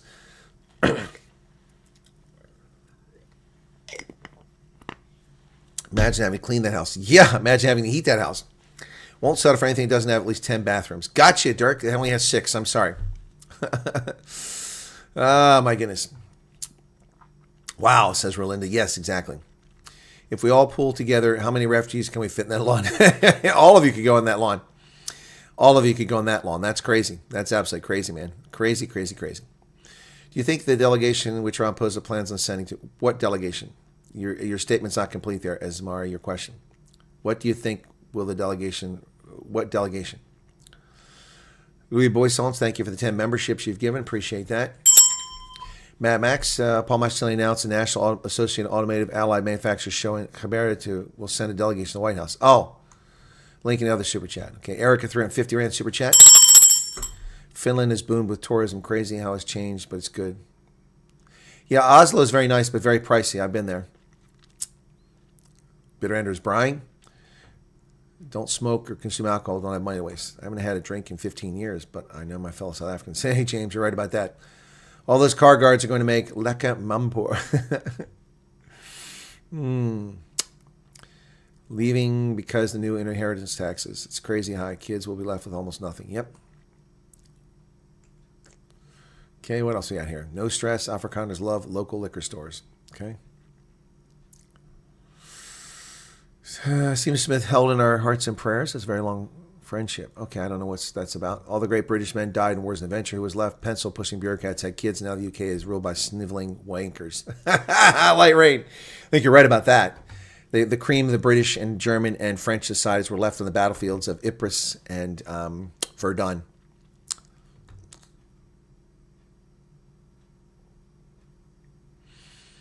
No way for fishing without a license. Yep, $30,400 fine. You know, it's ridiculous. A $20 fine should be sufficient. What happened for Mark? Lion in the Sand is back from Namibia. What's going on? More sad news. One of our car guards, Stephen Smith, has hours lived. Please keep in your prayers with friends. Wow. Sorry to hear that, Mark. Oh, wow. Thoughts and prayers then to Stephen Smith. So sorry to hear. End of life. Wish there was one bit of good news and something to chuckle over. Well, I just gave you the good news, Ingrid. I showed you a $29.5 million house. It's lovely. I'm buying it. I've won a BE contract, and I'm going to buy that house. Alan lost someone now. What happened with Alan?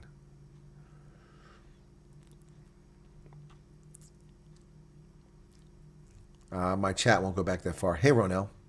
I don't know what happened with Alan. Sorry, guys. It's so far back. You guys are sharing things too early in the stream. You see that the Supreme Court might overturn the gay marriage decision? I can't remember where I saw. I haven't seen that. Land grabs in Nelspruit, huh? Rudolph will only be my... Oh, his mom passed away. Alan, I'm sorry to hear that. Thank you for sharing that, Darlene. She passed peacefully, though. Well, thoughts and prayers. Fair winds and smooth sailing to Alan's mom.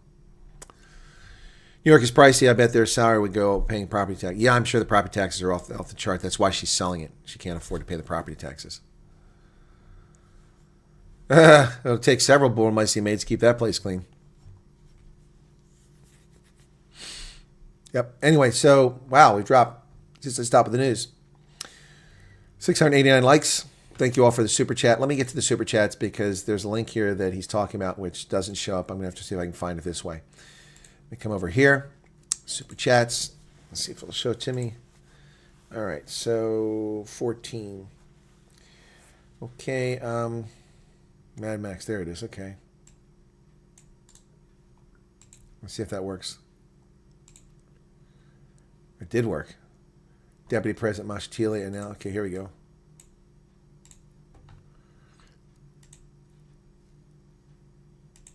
South Africa remains resilient and steadfast in its effort to grow and protect our economy. We will continue to engage with the United States to identify practical solutions.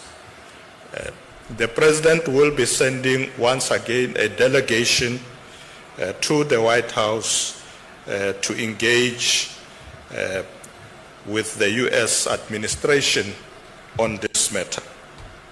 Once again, South Africa remains resilient. they've never sent one to begin with. So what do you mean once again there, Paul? They never sent a delegation. Ramaphosa came. He never sent a delegation. That's a joke. You must put a couple of rental tents in your lawn. I can make a fortune. Kate Janssen from Rendsburg, good evening to you. Oh, please spare me the speech. Showers a box of rocks.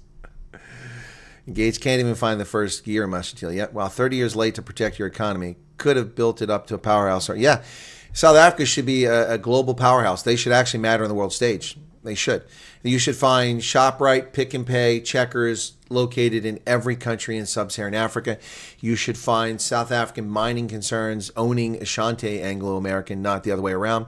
You should find Rio Tinto cowering at the massive size of South African mining operations across Africa, Australia, and Latin America, but you don't. You see the completely opposite. South Africa should have airlines that span Southern Africa and much of the continent. Instead, it's Ethiopian, and it's Brussels Airlines, and it's Kenya that are spanning the continent, not South African Airways.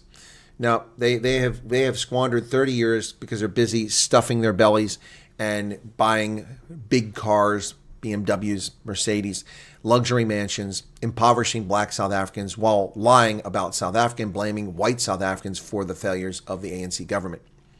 And all the ANC members who are white are complicit in this, allowing your party to call your own skin tone racist when they're not. You're part of the problem.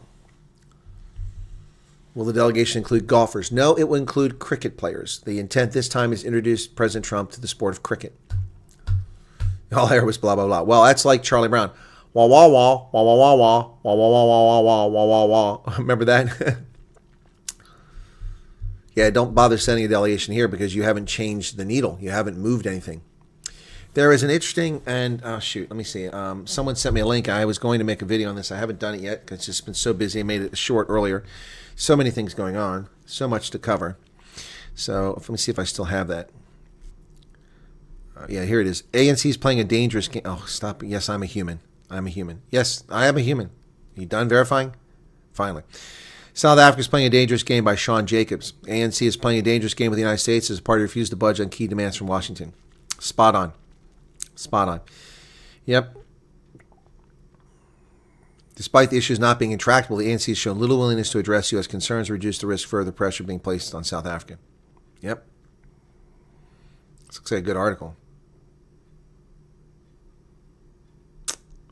Anyway.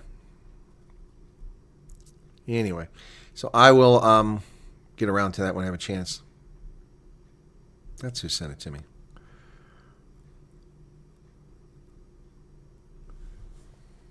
All right. Oh, boy. Good evening, Live on Kari. Please buy the mansion, invite a lot of us. Well, if you come there, you ain't going to be car guards. I don't have to make cars. You're going to have to maintain the lawn, trim the bushes, keep the hedges under control, keep the pool from being gunked up. You know, I don't like swimming pools.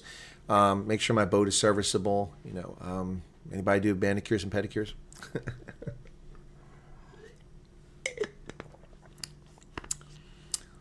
What did Daniel Whitfield say? President Trump must just listen. The last time he didn't hear so well. You're right, Lynette. You're right. President Trump, what will it take for President Ramaphosa to convince you that there's no white genocide in South Africa? Well, I'll answer this. It will take President Trump listening to South Africans, listening to what they have to say. South Africans like my white Minister of Agriculture, who I brought with me here today, and these golfers who are friends of the president. They will tell him what it's like. Please, Johan, could you jump in? Yes, I'm Johan Rupert. I sleep in my home with the windows open.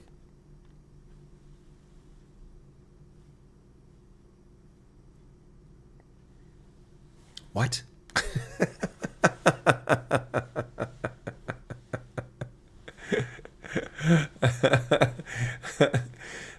Oh, okay. Barbara does manis and petties. Okay. Okay. Yes, that's right. They didn't allow the U.S. to bring weapons to the exercise. That's not acceptable. We cannot do that. We cannot send forces abroad on deployment without their personal firearms. Doesn't work that way. No military in the right mind would do that. It was intentional. It was intentionally scuppered. This is what's happening. The ANC is intentionally scuppering things with the U.S. This is yet another slight, and they've just made things worse. Now you have a general running off to Iran, criticizing the U.S. And hanging out with the Iranians and talking about building military ties with the Iranians. Not a good look. Sylvester Stallone is around. Hey, if South Africa was an economic powerhouse, it could have been. The ANC would actually have something to bring. Yes, they would. Oh, they would. They would. Unemployment in South Africa should be no higher than 10% right now. No higher. That's worst case. Per capita income should be triple what it currently is. There should be no collapsing infrastructure. But then the National Party left and gave it over to the ANC, and look what happened. Yep. And see, here's the thing. Who can they blame? South Africa had the following. Serviceable infrastructure. It wasn't complete. A lot of places have dirt roads and electricity wasn't there, but they expanded electricity. It had serviceable. It produced 42% of all electricity generated in sub-Saharan Africa. 42%. It had serviceable infrastructure. It had a diverse, expansive university system, which also allowed black and other folks to go to school. Very effective university system. It had advanced financial markets. It had the most powerful stock market in the entire continent by a factor of 20 to 1 over all the rest. It had functioning national, provincial, and local governments. All of that worked. The only thing wrong was unjust racial discrimination.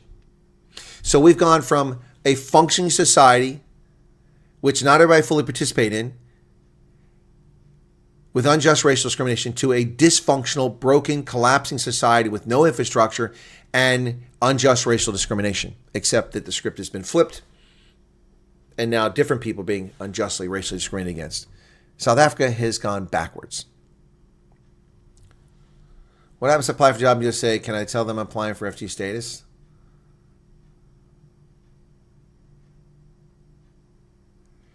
Helen, this isn't a refugee question. It's a refugee time, but the news is done, so I'll entertain. But you know better than ask refugee questions here now. You're asking if you should apply for a job in the U.S. Well, what stopped you from applying for a job in the U.S. before? Are they going to sponsor you to come here? That's a temporary solution, and they pay thousands of dollars to make that happen. It takes a long time. Are you saying if you should tell the employer? Why would you apply for a job in the U.S. if you're in South Africa if you don't have a visa to work here, if you don't have permanent residency? I'm not saying you can't. Arctic came over, but then he was headhunted. So I'm not sure where your question is going, Helen.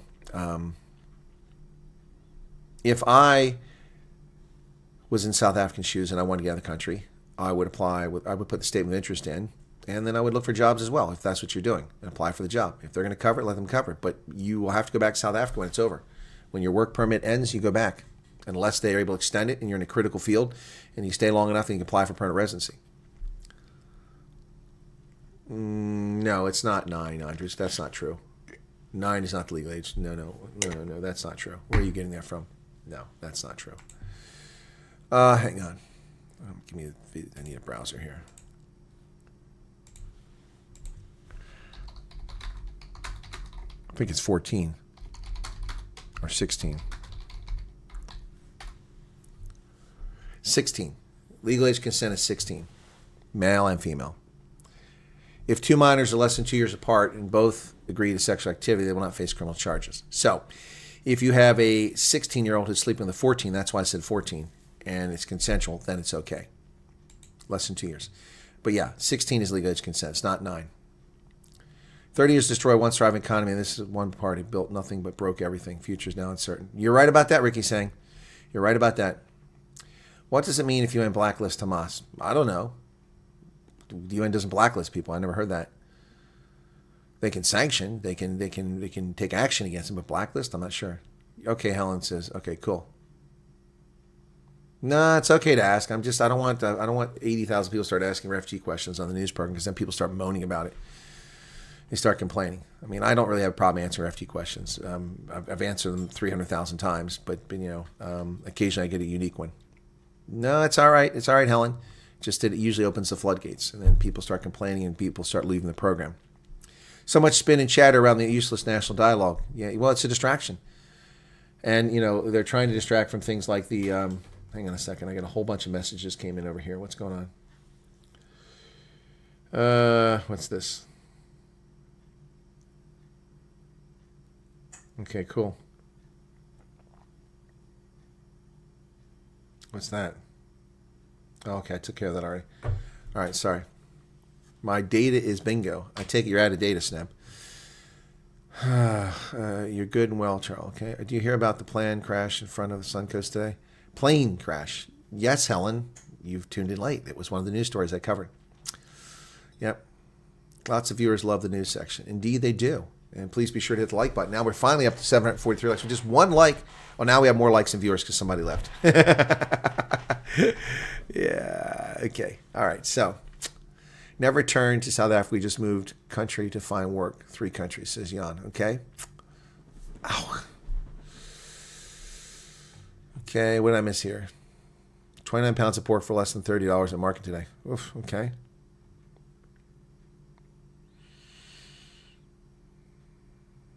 All right. What else I missed here? Yeah, you had a proper defense industry and one of the best militaries in the world.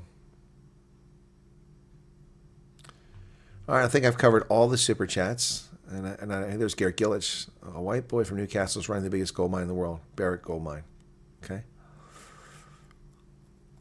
There's a super chat coming in from Ismari Bota. Colonel, thank you for doing everything you do for us. You're the best of the best. Well, thank you. It's very kind of you. Not everybody thinks so. Some more nasty comments on my video today. So, whatever. It's just life. There's losers out there that have to attack people. Yeah. Also, a certain person who likes to slander me is attacking everybody now. That person is attacking everybody now.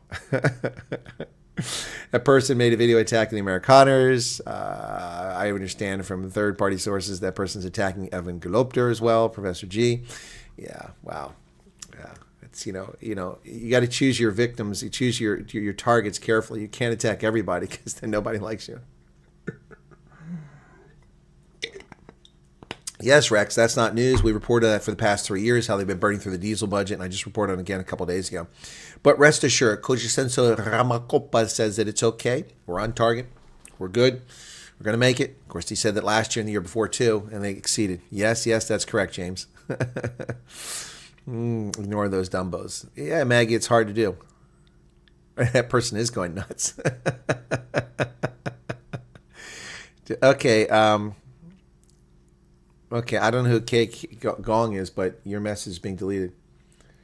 You do not get to write in all caps here. That's rude and attention-seeking. Only my moderator, Hendo, gets to use all caps. You will respectfully be asked not to put your things in all caps. Thank you, Hank Skeppers, for your membership. Please do not write in all caps. That is reserved for Hendo. And I don't really like Hendo doing it, but Hendo's keyboard is broken, and I'm too cheap to buy him a new one. So, friend was attacked at age 12. She went to open a case and was told it was 9. That's a lie, Andres. That's a lie. That's a lie. Who told her that? The police or the courts? That's a lie. The age of consent is 16 in South Africa, unless the two people engaged consensually agree to sex, and it's less than 2 years between them. Then someone as young as 14 can have sex with a 16-year-old, but not a 17-year-old.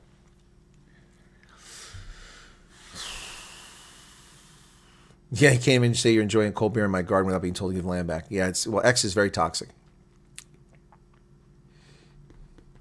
Bitter Ender gave 20 Rand. Thank you for that. That super chat. Appreciate that. Somebody's unhinged. Colonel, a friend. Okay, yeah. Andres, that's wrong. Whoever told that person that, it's wrong. These trolls are just desperate for attention to use to contribute society. Agreed. Live a lot like Reacher. Oh, wow, Primal Boar like Reacher. Okay, wear clothes wear them till the old ones, buy new ones. My film gear takes too much space. This trip, I have 500 kgs of film gear with me. Good Lord. Primal Boar, what are you doing? 530 kilograms of, that's like 3 people. You must be paying a fortune to ship that stuff. Carlos Freitas says, I'm correct about the age of consent. Thank you, Carlos. Coming from an attorney, I appreciate that. Yep. Yeah, so I don't know who told that person that 9 is the age. That's a lie. See, this is the problem. In South Africa, people just say what they want. And people, I got information. One of my viewers told me about a lady who was trying to contact me who was just arrested without a warrant. You can't arrest people without a warrant unless it's in the middle of something that's happening. You can't just go to their home and arrest people. That's unlawful. Now, if you're committing a crime, if you're in the commission of a crime, you can be arrested there. Yep.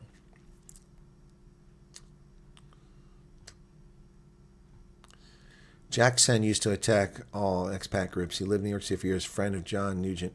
I have no idea who you're talking about there, Jan. You're aware that beef is over $11 per pound. No, I'm not aware of that, Holden. I'm not at all aware of that. I don't buy beef. How would I know that? I don't eat beef. I don't eat beef. $11 per pound.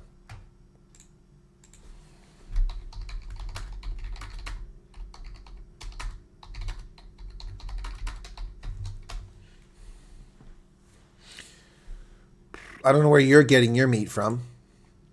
$4.73, $4.10 per pound. Where are you getting your meat from? Where are you getting your meat from? Mood Family, Windy Springs Farm, Quakertown, Pennsylvania, $4.10 per pound of farm-raised natural beef. Where are you getting your beef from? No, I don't know that. You're just making stuff up. Here you go. You can buy this right here in Pennsylvania. Our price as of July 28th is $4.10 per pound. $4.10 per pound. Let me go to, what's the local?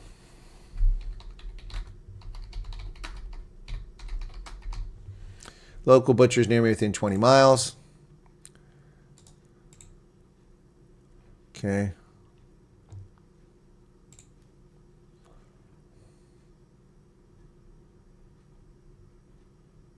Wenger's, that's the one I'm thinking of. Wenger's, yep. Let's go see what Wenger's is charging.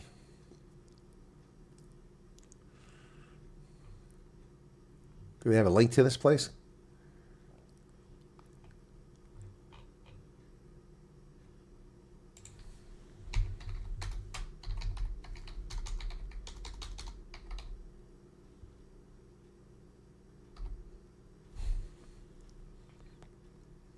Wenger's, that's in Carlisle. Let's see what they charge. Here's Wenger's Meats. I pass it all the time in Carlisle. Okay, butcher shop. Let's go to the butcher shop. Okay. Sides and quarters. They're a little more expensive than the local one here. So $4.99 a pound, $5.59, $5.30 a pound. That's their current price. It's not $11. Where are you buying your meat at, man? Holden Caulfield, where are you buying meat at? That is ground beef. Ground beef's $11 per pound. Okay. You didn't say that. You said beef.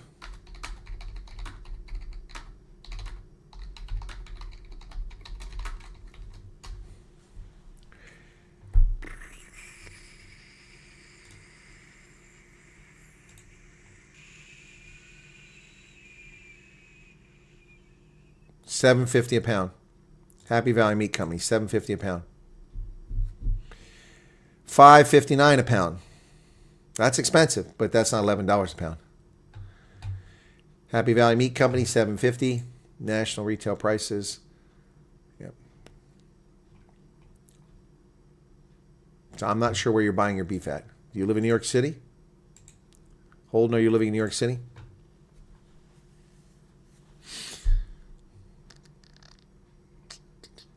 I think currently it's cheaper to buy a buck to go hunt. Yeah, good point. Daughter had an incident in SAP, said she's 13. They can't do anything about it. They're wrong. They're wrong, Francis. They're wrong. And you need to take it over their head to someone else. You take it over the head to someone else.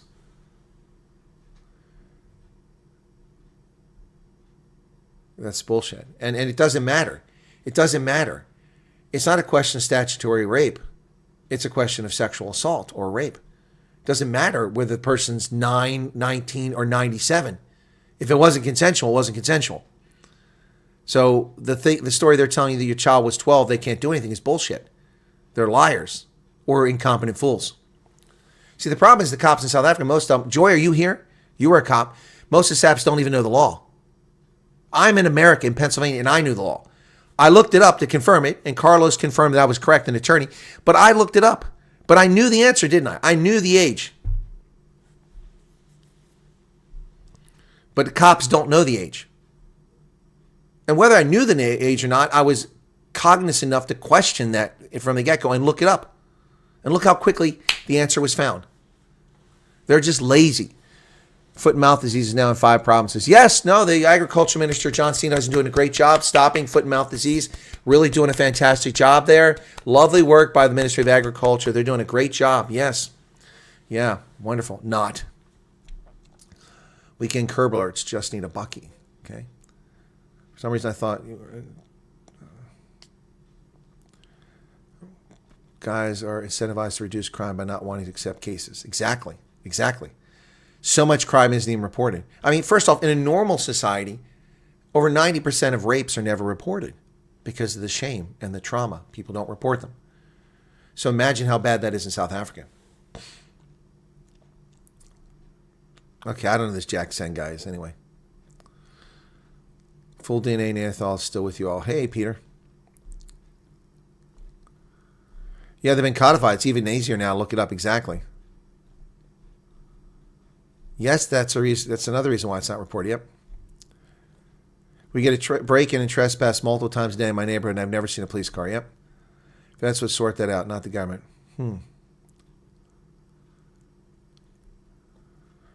Don't fall. Well, I was like, what? Oh, I'm sorry, Buster. Was I speaking ill of your white Minister of Agriculture? I forgot. He's white, so I should be nice to him.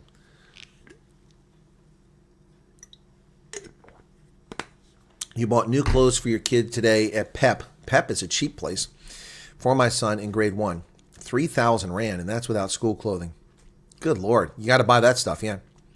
Saps is useless. I saw them at the beach, 17 police cars and nobody on the beach, no people to police. They were just relaxing on work hours at the beach. Yep. That's a common situation. Yep, that's the bottom line there, folks. You got it spot on. Anyway, so did you guys like that song earlier that I played? Hang on a second, go back to that. It was Double Standards. We did the General's Tale last night and the Morning Brew. People like the Morning Brew. Stay Strong has been very popular. That one's done very well. Let's play you Stay Strong here real quick.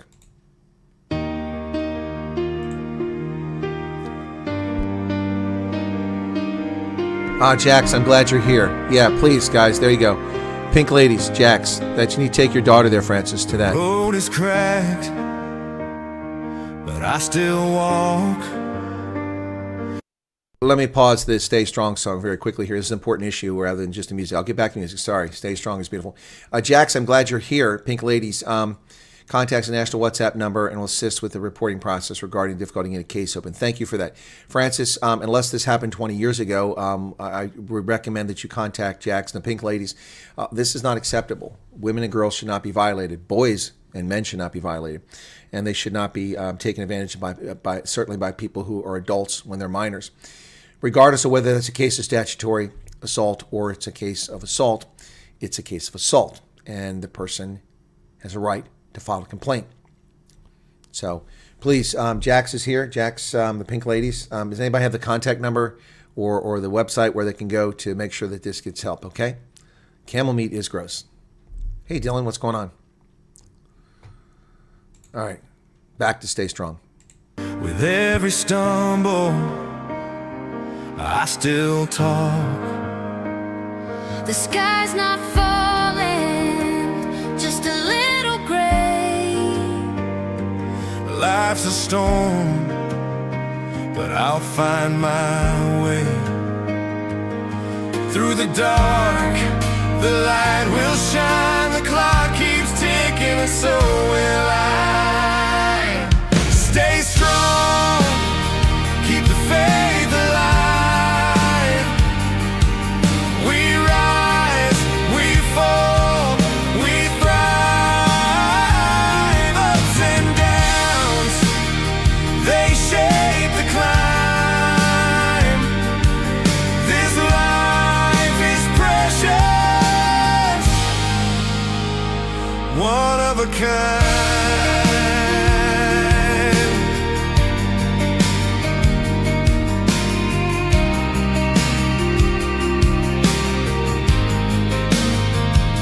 I've prayed for peace, I've fought for breath. Face the mirror, day Every scar a lesson learned, every fire where strength is earned. Through the pain I've seen the truth. The hardest days are proof of you. Stay strong, keep the faith alive. We rise, we fall, we thrive. Ups and downs, they shape the climb. This life is precious.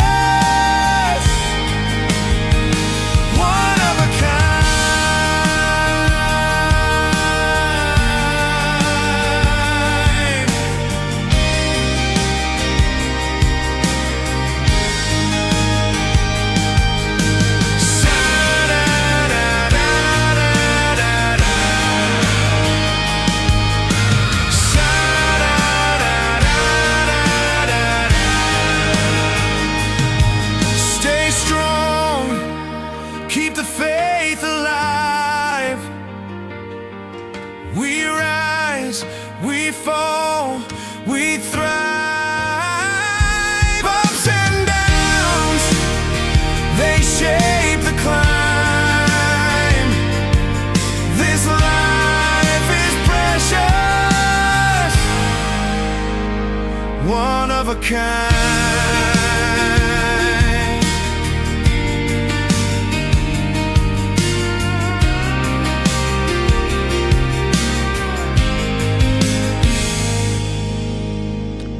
Stay strong on Radio Afterlife. There you go, folks. That one came out really. Both versions of that song came out very well. Very happy with that. Yep. But you know, folks, we tried Streamlabs on here as a moderator, and it went bat crap crazy. And it was, for those who were here for that stream, oof, I had to take it out. But then it was still there on the Streamlabs site, thinking it ought to have access. So it jumped in and proactively interfered with one of my live streams the other day. I had to give it a timeout and block it from the channel. Then I finally was able to take it out of Streamlabs. But this one's because of Streamlabs. The bot went rogue. The bot went rogue.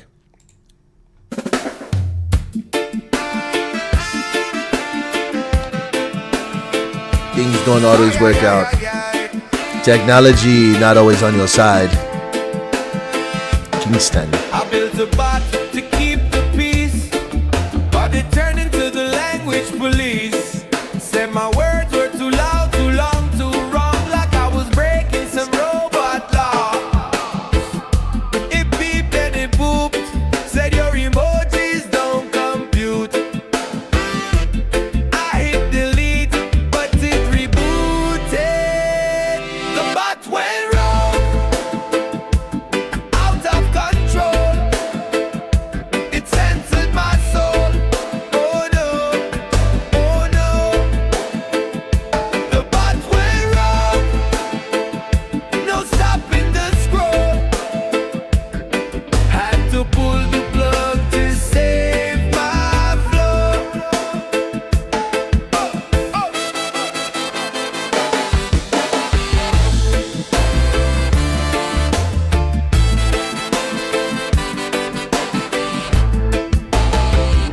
It flagged my jokes, it flagged my song. Said my metaphors were far too strong. Your tone is off, your chat's too bold. Your sarcasm's breaking the code. It's spoken ones, it's spoken zeros. Said no room here for human heroes. I tried to reason, but it went haywire, spitting out rules like a rapid fire choir. The bot went wrong, out of control. It censored my soul. Oh no, oh no. The bot went wrong, no stopping the scroll. Had to pull the plug to save my flow.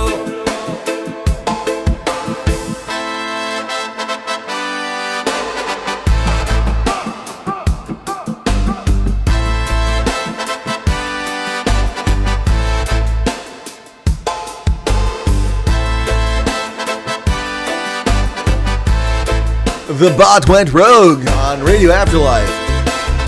Next up, it's Pala Pala Nights Tribute to Cyril Ramaphosa. Pala Pala Nights.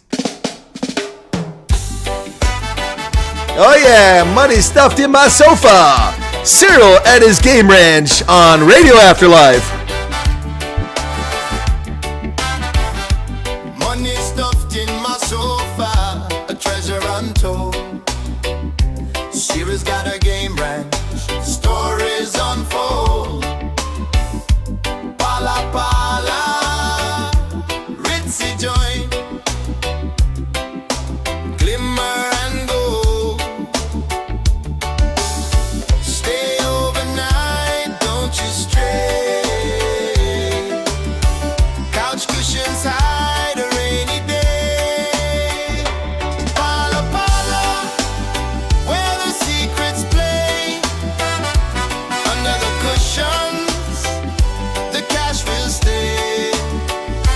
Pala Pala, don't give it away.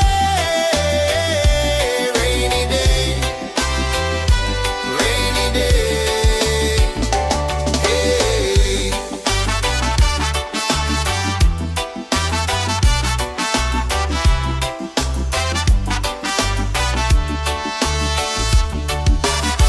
Antelope roam where the moonlight beams. Luxury whispers in velvet dreams. Cyril laughs, but nothing's as it seems. Game of chance or a clever scheme. Hidden fortune stitched in the seam. You'll never know till you're caught in the stream. Pala Pala, where the secrets play. Under the cushions, the cash will stay. Pala Pala, don't give it away. Rainy day, rainy day.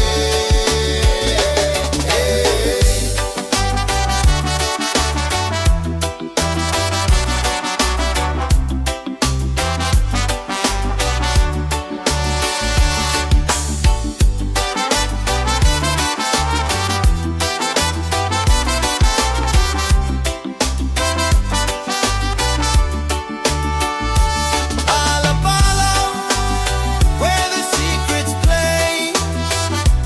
Under the cushions, the cash will stay. Pala Pala, don't give it away. Rainy day, rainy day. Hey.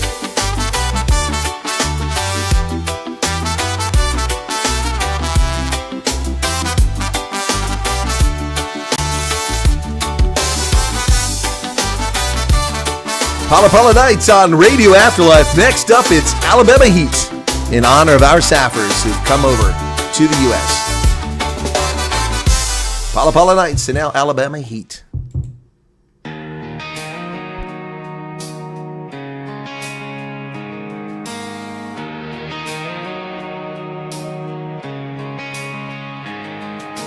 Alabama heat melts the road to gold.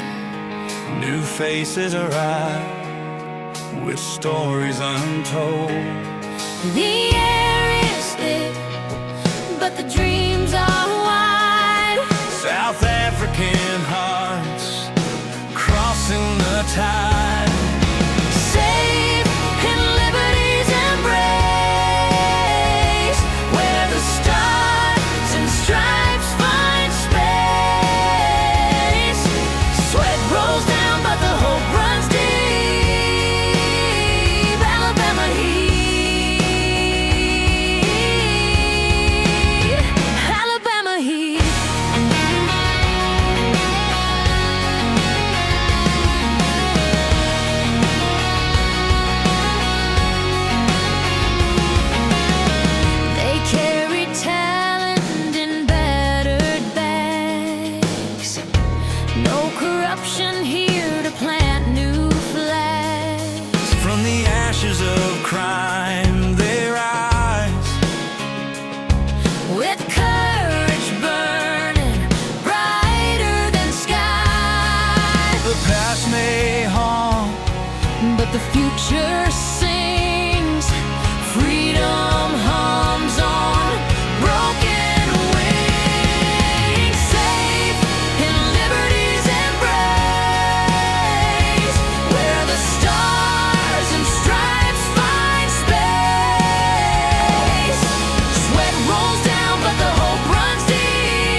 Alabama Heat on Radio Afterlife, coming to you from the other side of the Atlantic. Now, here's a message to all you aspiring car guards and refugee aspirants, those who hope to be refugees to come to the United States. I have a message for you. Stay off my lawn.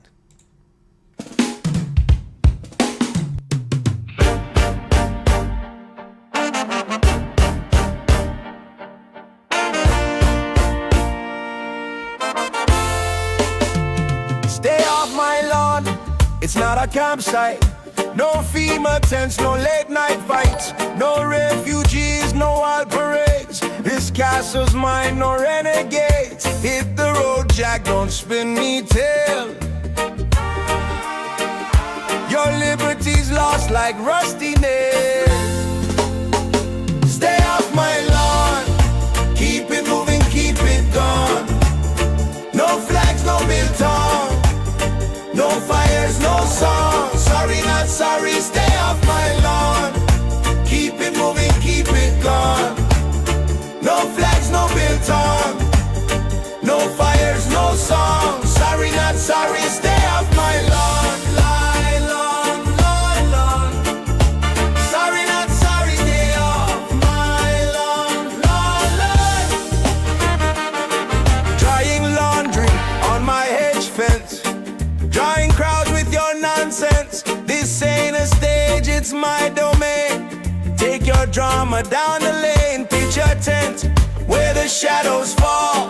Not on my grass, not by my wall. No soapbox speeches, no rally calls. This yard's a fortress you can't install.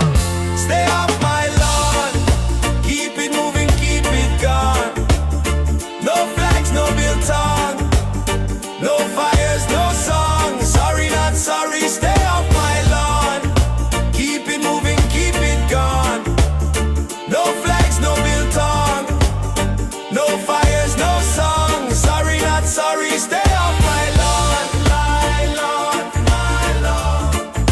Sorry, not sorry, stay off my lawn, my lawn.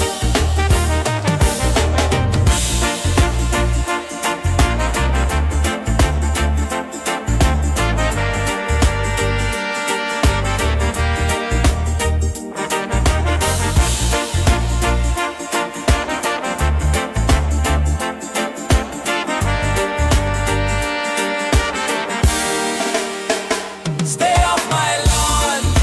Keep it moving, keep it gone. No flags, no biltong. No fires, no song. Sorry, not sorry, stay off my lawn. Keep it moving, keep it gone. No flags, no biltong. No fires, no song. Sorry, not sorry, stay off my lawn. My lawn, my lawn. Sorry, not sorry, off my lawn, my lawn. My lawn, my lawn. Sorry, not sorry, off my lawn, my lawn.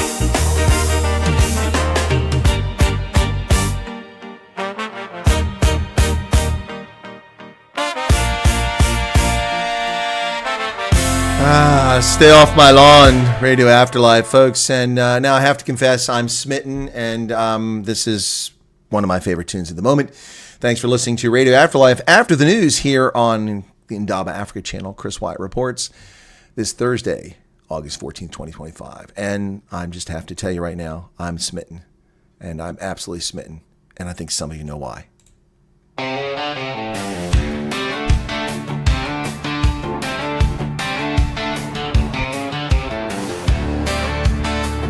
I gave up on denim. I gave up on denim, thought it Not was anymore. dead. But Sydney's jeans turned my head. Oh, yes, indeed, they sure did. Faded blue with a reckless vibe. Indeed. Like a memory I can't untie. Stuck in my head.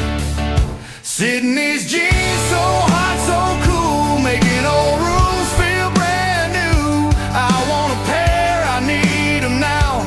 American Eagle, show me how.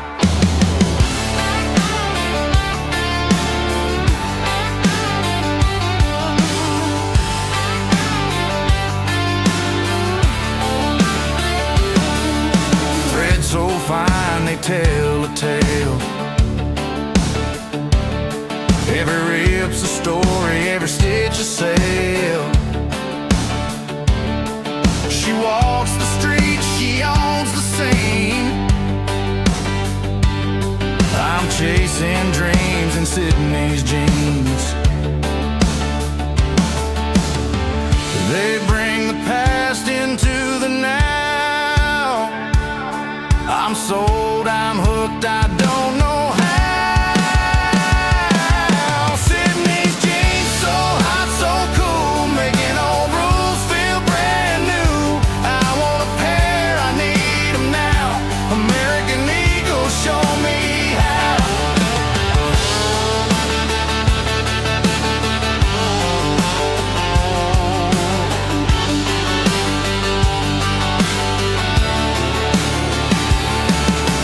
Blue waves crashing on my thighs, wearing the stars under open skies. Sydney's vibe is the fire I crave. Denim dreams that can't behave. Sydney's jeans, so hot, so cool, making old rules feel brand new. I want a pair, I need them now. American Eagle, show me how. Sydney's jeans, so hot, so cool, making old rules feel brand new. I want a pair, I need them now.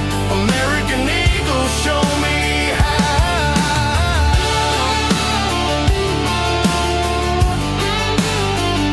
Sydney's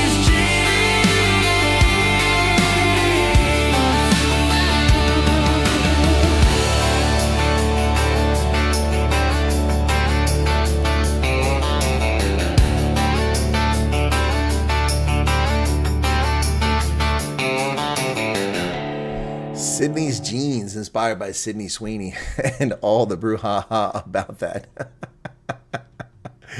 Alrighty, folks. So maybe we should wrap it up here. A little lighthearted moment there. Yes. Are we objectifying women? No, but we're certainly appreciating Sydney's jeans. Yeah, I see that somebody was chasing Sydney's jeans in their dreams and got a restraining order. It's too funny. The left melts down over nothing. Anyway, but folks, sometimes we just got to hear a little saxophone before the end of the evening, right? A little saxophone, right? A little saxophone.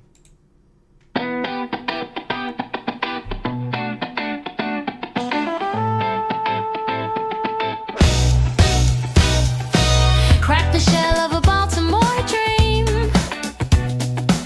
Old Bay whispers on a summer steam. Dip your hands in the Chesapeake tide. But frogs don't boil, they leap outside. Maryland crabs on the plate, so divine. But Cyril's pot ain't catching the time. Steam crabs just ain't boiling frogs. They hop, they jump, they're breaking logs. You can't pin them down, they're sly and slick. Steam crabs sit, but frogs are quick.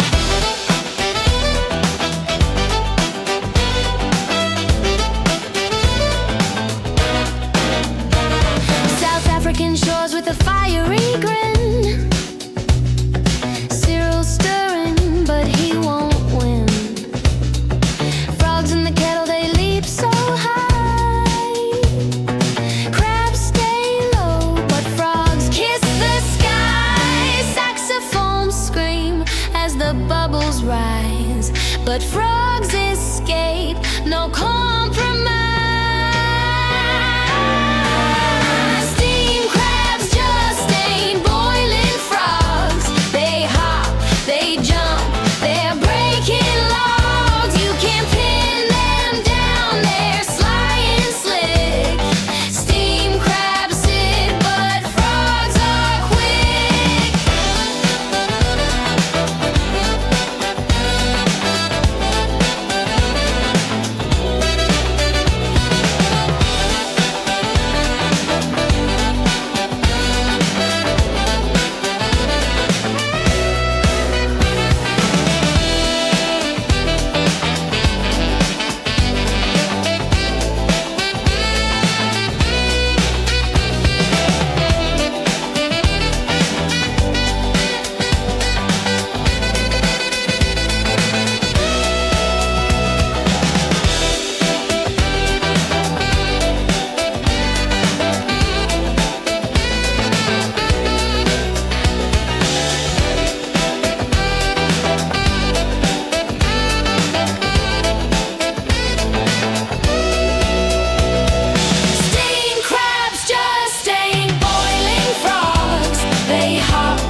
Alrighty, steam crabs just ain't boiling frogs. Steam crabs, yes, and one more along that line, folks. The pot boils over. The water's rising slow and hot. The frog's still dreaming in the pot. Steam whispers secrets to the air. Do you jump or do you dare? Tick tock, the heat won't stop. The lid shakes like it's gonna pop. The pot boils over again. Pressure rising, no way to pretend you can stay or leap. Take your shot. The pot boils over, like it or not.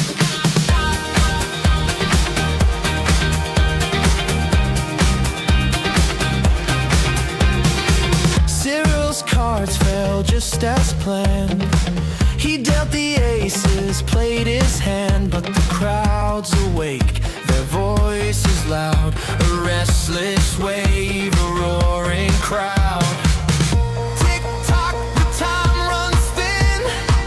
Boiling point, it's sink or swim. The pot boils over again. Pressure rising, no way to pretend you can stay or leap. Take your shot. The pot boils over, like it or not.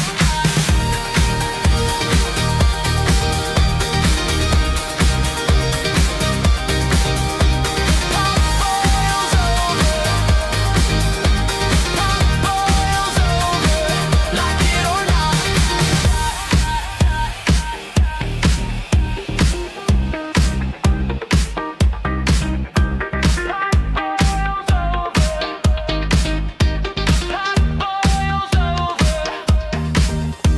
Pot boils over again. Pressure rising, no way to pretend you can stay or leap. Take your shot. The pot boils over, like it or not.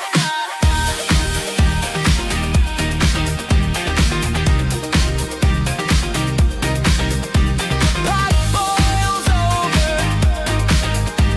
Pot boils over. Pot boils over. Pot boils over.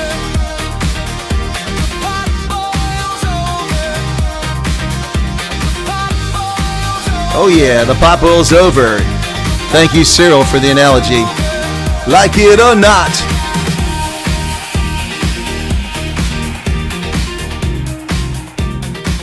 And for those egotistical politicians out there, it's not just your oyster coming to you on Radio Afterlife on a Thursday afternoon and evening in South Africa. Not just your oyster.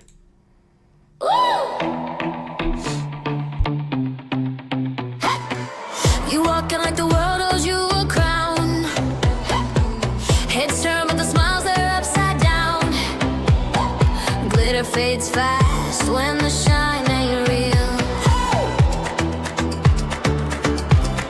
You want the throne, but can you even stand? No shortcuts here, just grit in your head.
Not just your oyster, folks. And we'll do another one here before we leave.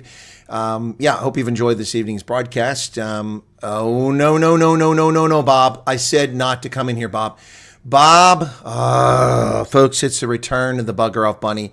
There's Bob up to his usual mischief. The return of the bugger off bunny. The Kingston, Jamaica version.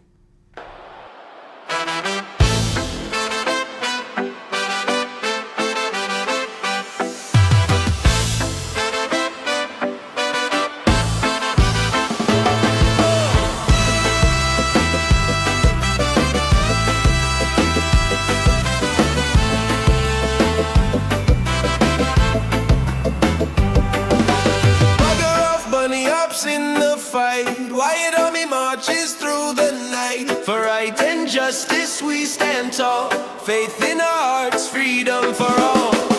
Chris at my side, he's got my back. We move as one, we're on the track. Return of the bugger off bunny, steady and strong. We ain't no dummy, setting the pace, bringing the vibe. Feel the rhythm, join the tribe.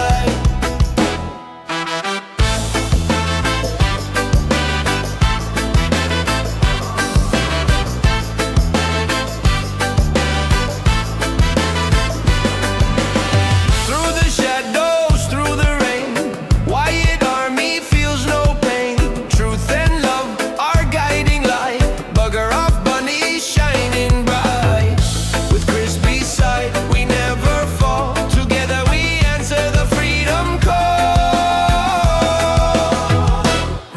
of the bugger off bunny, steady and strong.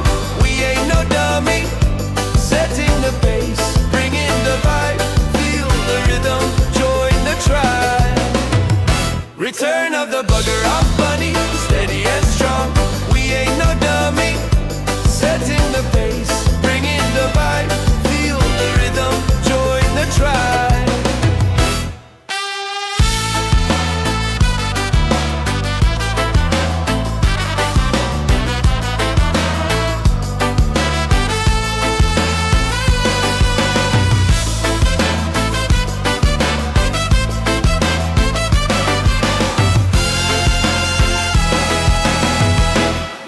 of the bugger off bunny, steady and strong. We ain't no dummy, setting the pace, bringing the vibe. Feel the rhythm, join the tribe. Return of the bugger off bunny, steady and strong. We ain't no dummy, setting the pace, bringing the vibe. Feel the rhythm, join the tribe.